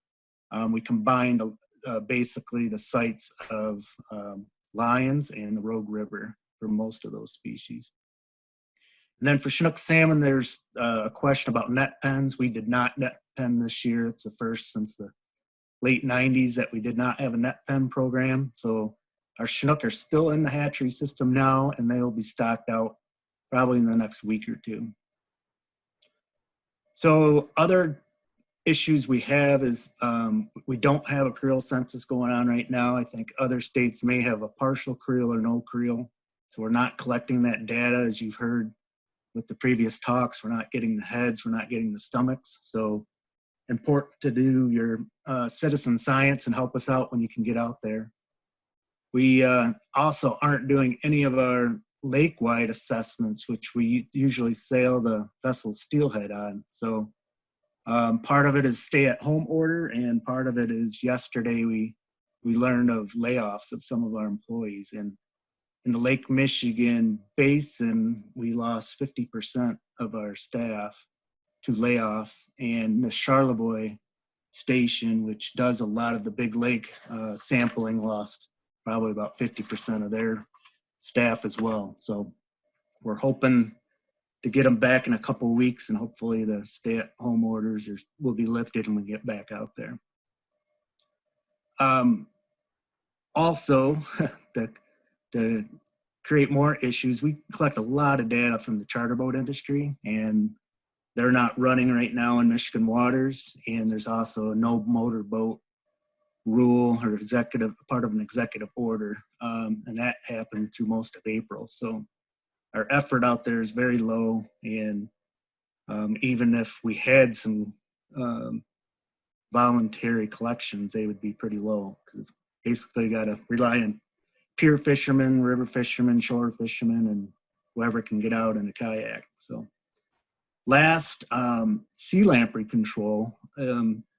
Lake Michigan's had the lowest sea lamprey abundance in many years, and I think that's part of why we're seeing some of the lake trout abundance increase. And unfortunately, they can't get out now either, so we're not sure what the impact that will have if we're not treating streams. So the status of the fishery, and I usually show this, or have been showing this, as you know, there's two different stories coming out of the lake. We're hearing a positive of really big fish, you know, people catching their personal best steelhead, people catching 30-pound Chinook salmon. This Captain Chuck's is a bait shop in Ludington, and they registered over 100 Chinook salmon over 30 pounds last season. So just incredible sized fish out there. But the flip side is there aren't a lot of fish out there, so the numbers are down. So we have people excited about the size, but we also have people very frustrated of the numbers of fish that they're catching. So this is a note I got from a charter angler. After 48 years of doing charters, this was the worst year he's ever had. Cancellations, not only due to weather, but just people wanting salmon and not wanting lake trout. So as we look at the data, it matches what we're hearing from the anglers for the most part. So this is standard weight of an age 30 of a weight of a 35-inch Chinook. And over time, we had pretty good weights through the mid 90s, and then it really went down for a while. But in the last 3 years, we've seen some pretty decent sized fish. So in 2018, index was 17.5 pounds. In 2019, it was right about the same at 17.6 pounds. So we're seeing our data is showing, yes, we do have really good condition Chinook salmon out there. But we also see that the catch rates, this is harvest from our creel, just for Michigan anglers, and it continues to go down. And which once was, really high harvest of Chinook salmon in 2005 and another peak in 2012. Now we're well below that. And so we're still, most of the catch is salmon, but, lake trout make up a bigger part of that. And then coho's been pretty consistent, as has steelhead. And this is charter angling harvest. So just for comparison, in this graph, the Chinook is the yellowish color. And you can see as Chinook salmon went down, the lake trout harvest actually went up. So, these charter captains are going out trying to get fish in the boat for their customers. So when they can't get on Chinook, they obviously switch over to lake trout. But when we saw in the previous graph, your average angler, they're not targeting lake trout much at all. So jumping back over to creel, and we often adjust our information based on like a harvest rate. So this dotted line through here, black dotted line is the effort. And first thing to notice is we've seen effort kind of drop off and kind of stabilize around this 800,000 to 900,000 effort hours. Our goal is actually to be up around 1 million, 1.2 million. So we're off our goal on this, or we're trying to get that back up. But I'm sure a lot of that has to do with the Chinook salmon harvest. And since it's dropped since 2012, that we've lost some of the angler interest, at least with the average recreational angler. And just to show kind of the complete picture that there are other species out there. And when we look at total effort of anglers that are also fishing, for smallmouth bass, walleye, yellow perch in Lake Michigan, that our effort's a little bit better, and it is usually between a million and 1.5 million. So we are seeing more anglers interested in some other species. And you can see, since 1997, our yellow perch catch has been relatively consistent. It's not widespread up and down the coast, but there are ports like in St. Joe, South Haven, Holland, and even up around sometimes Ludington, there's some good years, and Grand Traverse Bay and Bays d'Anock, we have some good yellow perch years. And then smallmouth bass is gaining some popularity here, and as well as Cisco, this orange mark. We're seeing more Cisco in Grand Traverse Bay and starting to see some Cisco caught Leland down to Ludington. And then just put this into perspective for the whole lake. This is lake-wide sport harvest, so it combines all the charter data and creel data from all the states and combines it. And you can kind of see over time, we're really high sport harvest in the late 80s. We had the effect of bacterial kidney disease in the late 80s, early 90s, where Chinook had fairly low harvest.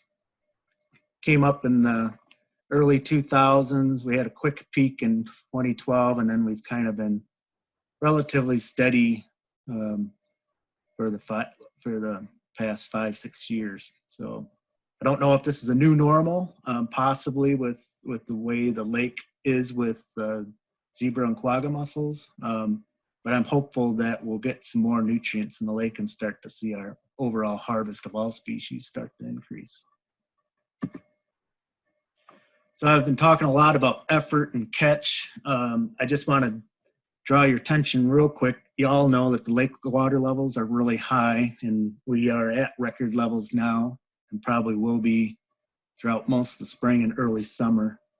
And the impact of that, like right now we're dealing with the impact of a virus, but at some of our sites, that high water is impacting angler access. So this is a site in Grand Haven, and last year the main parking lot was flooded most of the year. So if that's the case again this year when anglers can get out, we might have some sites that in ports that have relatively low effort because they just can't launch their boat in the typical spots. We also rely a lot on pier anglers, and with these high water levels, it doesn't take much for some chop in the water that you completely inundate the piers. And so it's pretty unsafe for most pier fishing these days unless it's really calm. So that may have an effect on effort, or at least it did last fall. So switching gears now into prey estimates. And we look at two different methods here. This is the bottom trawl from 2019 or through 2019. So this is a gear type that's run on the bottom of the lake at specific sites or transects every year. It's our longest data set, so it's something that really gives us some good information going way back to the early 70s. And you can see that in the last 5 years, the amount of alewife has been really low. Bloaters have been relatively low. A little bit of round gobies showing up and some sculpin. This gear type isn't real great for round gobies, so I'm sure there's more gobies out there than this is showing. But according to the bottom trawl, we're seeing historic lows of most of the prey fish, and especially alewife. But pay attention to this later part of the time series. So this is acoustic estimates along with bottom trawls. So acoustics is more of a random transect every year done around the lake. It's I think a 30-mile transect. It's using more of like a fish finder to locate or ping objects in the water, and then through some calibration of that and through periodically putting a midwater trawl down, they can figure out the abundance of fish there and then what species they are. But the acoustics in blue, it's a shorter time series, and then the bottom trawl is in black. And you can see this, that they kind of mirror each other to some degree for a while. Even when we had a 2012 year class of alewife, the following year they both went up. But since about 2015 or so, there's been a divergence where bottom trawl continued to go down, but the acoustic survey still continued to see some alewife or more consistent alewife density. And something we're looking at here, possibly it's water clarity, where the fish are avoiding the bottom trawl because maybe they can see it better with this clear water. And the other option or theory is that a new boat came online, the Arcticus, and the crew has been complaining about noise levels in this boat. So maybe the noise level, these fish are picking up on it, and they're avoiding the trawl because of that. But the boat was hauled out over the winter, and they're going to check out to see if they can fix those noise problems. So we're anxious to see if we see a difference with the bottom trawl with future years. Another thing we look at with alewife is year class strength. So this is age 0 alewife. So back in the day, I think this is 2005 and 2010, 2012, we had some really high or good year classes. in between, they've kind of been lower average. We've been average or below average since that 2012 year class, a good year class strength. And, we started to come up and it looked pretty good for 2016, and then things have been dropping off again. So my hunch is, even Brian saw it in the diet data, I'm anxious to see the age of those fish to see if they equate to this little hump we have here from the 2016 age class of alewife. 2019, we're hoping for a stellar recruitment class, but it just wasn't noticed at all in the survey.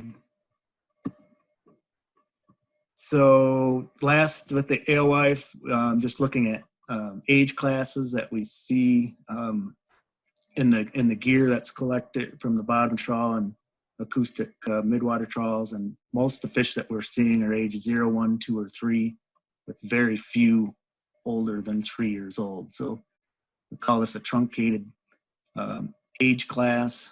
Historically, we saw alewife up to 8, 9 years old. We're just not seeing that now. So now leading into stocking changes. So Dan talked about this new structured decision-making process, and when we did that in 2012, the Lake Michigan Committee came up with a process and a policy for adjusting stocking, and it was based on the predator-prey ratio. And when we had favorable ratios, we would consider increasing stocking, and when we had poor ratios, we would consider decreasing stocking. And back in 2015, we had some pretty low, we had a really bad predator-prey ratio. It looked like low alewife numbers. So we made a decision to reduce the stocking in Lake Michigan by 900 Chinook equivalents. And at that point, Michigan was at 560,000, and we went to 330,000 in 2017. But there's a lot of public feedback, and folks were not happy that we reduced Chinook salmon again. We've had several years of reducing Chinook salmon without reducing other species. So we took that feedback and adjusted our stocking of lake trout, brown trout, and coho, and brought Chinook salmon back up. And the other states did similar things, reducing other species. So by 2018, we had our stocking back up to 540,000. And then things started to look pretty good in the last year or two in terms of the predator-prey ratio. And we made a decision to bring back half of those fish last fall. And so each state was planning on doing that. And you may remember in the news that, Wisconsin did not follow the Lake Michigan committee decision, and what resulted there with the other species that they increased, they're 185,000 Chinook equivalents above what the agreement was. So we're keeping an eye on that. We'll see how things move in the future. Hopefully the other states can match that if conditions look well, but based on the alewife that we have out there right now, it may not be a good idea to try to increase anymore right now. So where we're at with the stocking plan, for Chinook salmon, Michigan's up to about 650,000, Wisconsin's at 1.2 million, Illinois is 180,000, and Indiana's 225,000. So we're at about 2.2 million, which is the highest we've seen in quite a few years. For lake trout, Michigan stocking, the majority of that at 2.1 million. Most of those are in the northern part of the lake. Wisconsin's this year at least putting 300,000. It was supposed to be in the mid-lake reef, but those were stocked near shore. Illinois was supposed to get 120 on Julian, but those were stocked further north. But right for this year, it's about 2.5 million that are stocked lake-wide. Coho, Michigan's typically about 1.5 to 1.4 million. Wisconsin's plan is 500,000. Illinois is 300,000. Indiana's 230,000. Then for steelhead, 840 for Michigan, and part of that is fall fingerlings, Wisconsin 460. You can see the other states, and then brown trout. Michigan's reduced quite a bit through the years, and Wisconsin's going back up to 450. So with this graph, I'm just showing with the blue arrows, the years that we reduced Chinook salmon stocking. So you can see we were well over 3 million in 1998, and this is for Michigan, and in 2017 we were down to 300,000. So we are inching back up, and actually this year will be the highest stocking we've had since the reduction in 2012. And this just kind of a blow up of that. So I'm going to keep rolling here. So Matt kind of covered this, just reminding people that we have wild fish along with what's stocked. And remember that Michigan has a lot of those wild fish coming out of our river systems. And Michigan and our conservation groups and watershed groups have invested in a lot of habitat restoration, including dam removals and fish ladders.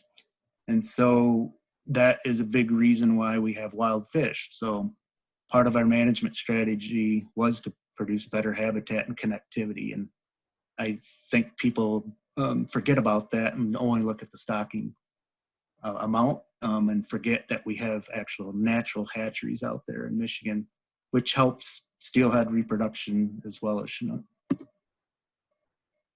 So I'm going to go pretty quick here. I think we can make these slides available, but this is our stocking plan by location. So this hasn't changed. It's just an increase at each one of these sites.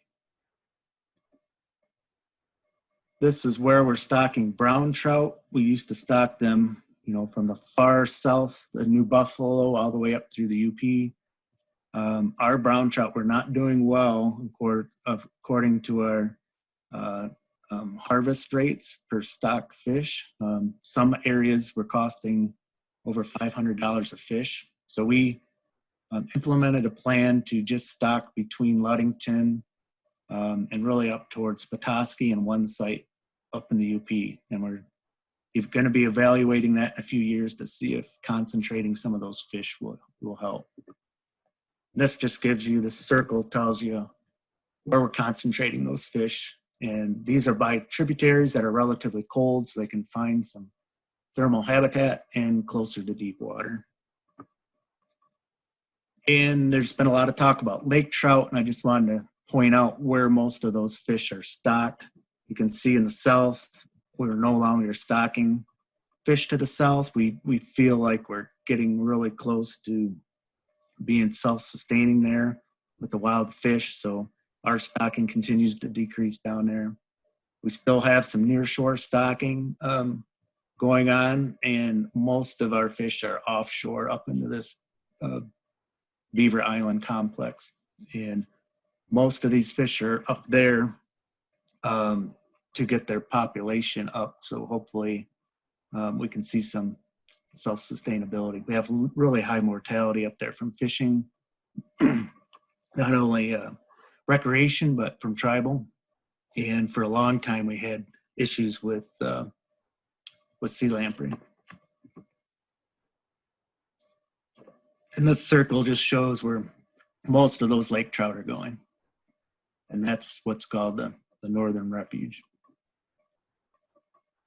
Coho have been relatively stable in terms of where we stock, most of them in the Platte River, which is the main broodstock river.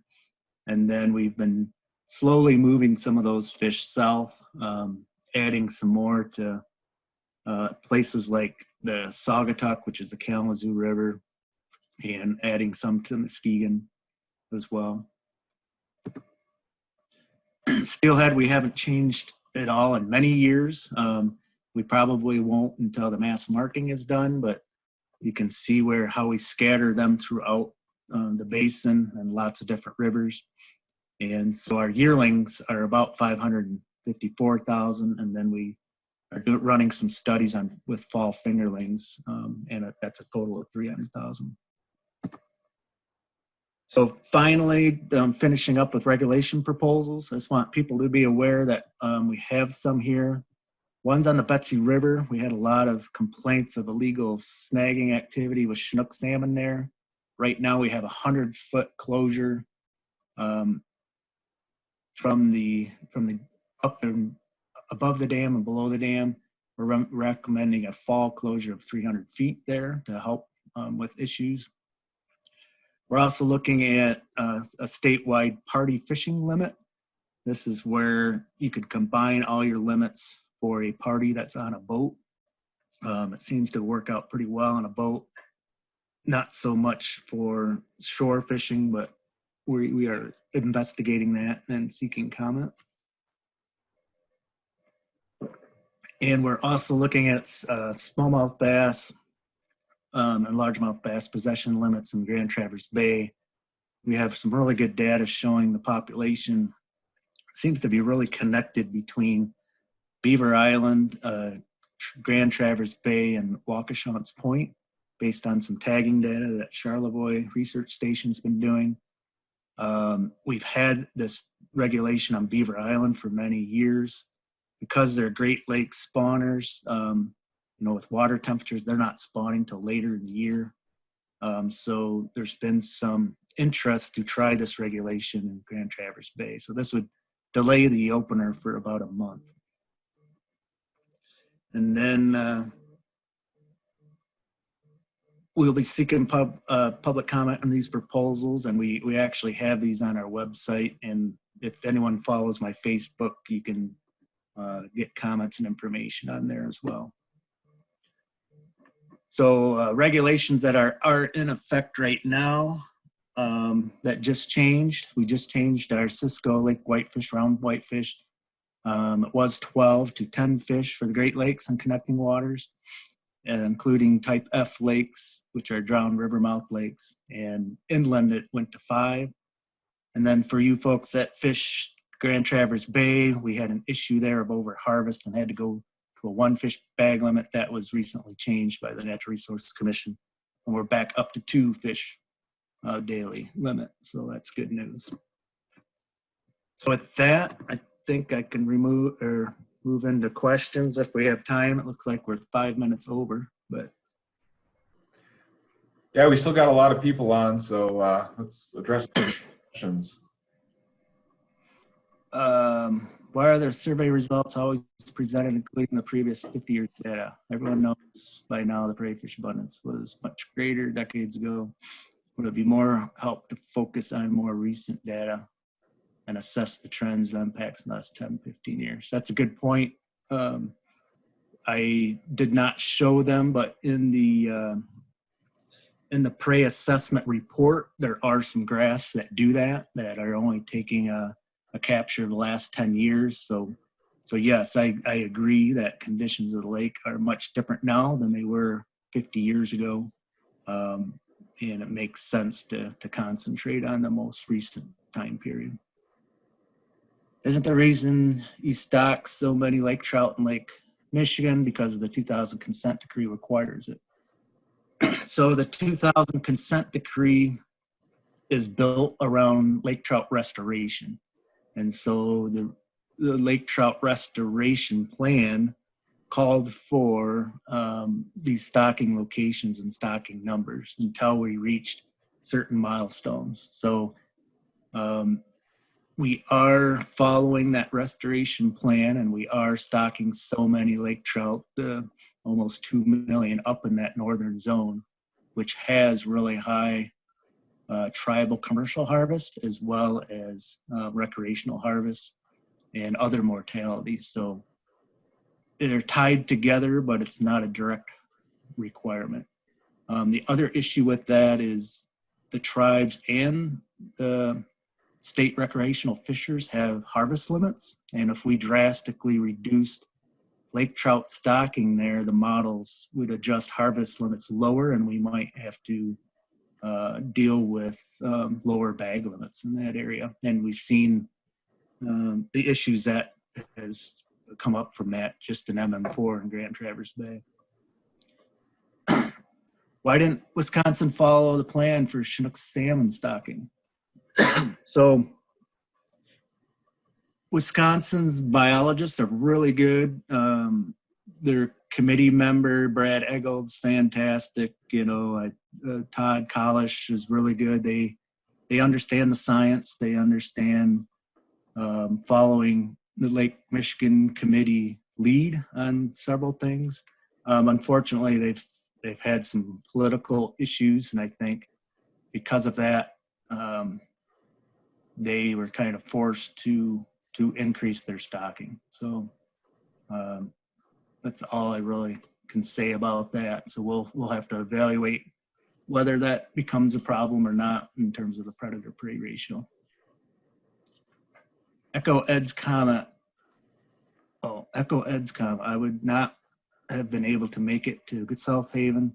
This was a great format for me. Thank you. So that goes to you, Dan, and all the panelists and folks behind the scenes with this Zoom meeting. So they made it happen. Have we ever considered planting bait fish like alewives to increase the forage for fish populations? That's an interesting question, and I haven't. I've heard it many ways. If we converted all of our hatchery systems, say in Michigan, we have 6 hatchery systems. So if we didn't raise any trout, salmon, steelhead, converted them all to just producing alewife, we could produce enough alewife to sustain the predation in Lake Michigan for, like, I've heard anything from 4 days to a week. So that just tells you the billions of bait fish that are out there to support the predators that we have. We just can't raise enough like Lake Michigan can naturally. And next question, any sign or hope of quagga mussels declining? So good question. I think near shore they have. We're seeing less evidence of quaggas near shore. It may be that gobies are keeping up with them, which is a good sign. But offshore, when you get into really deep waters, the quagga mussels are still expanding and their density is still increasing. So we're going to have some challenges for many years offshore. Near shore, we may be seeing some changes there. I see the Michigan DNR just approved walleye netting in Saginaw Bay. How did that happen? I'm not familiar with that. There have been some bills associated with commercial fishing, and I haven't kept up to speed, and I haven't heard anything about any laws being changed. So it may be in a introduced bill. I think there's 3 different commercial fishing bills floating around. So sorry, I don't know more about that, but it would be big news, I think, if that was factual, like an actual law change. All right, I think that was the end of the questions. Thanks a lot, Jay, and thanks to Brian and Matt for joining us. We still got a lot of people on. It's great to see 88 people stuck with us to the end, and thanks a lot to everyone. Miss seeing people in person and getting the fishing reports, but we'll make do and do it like this when we got to. So thanks again.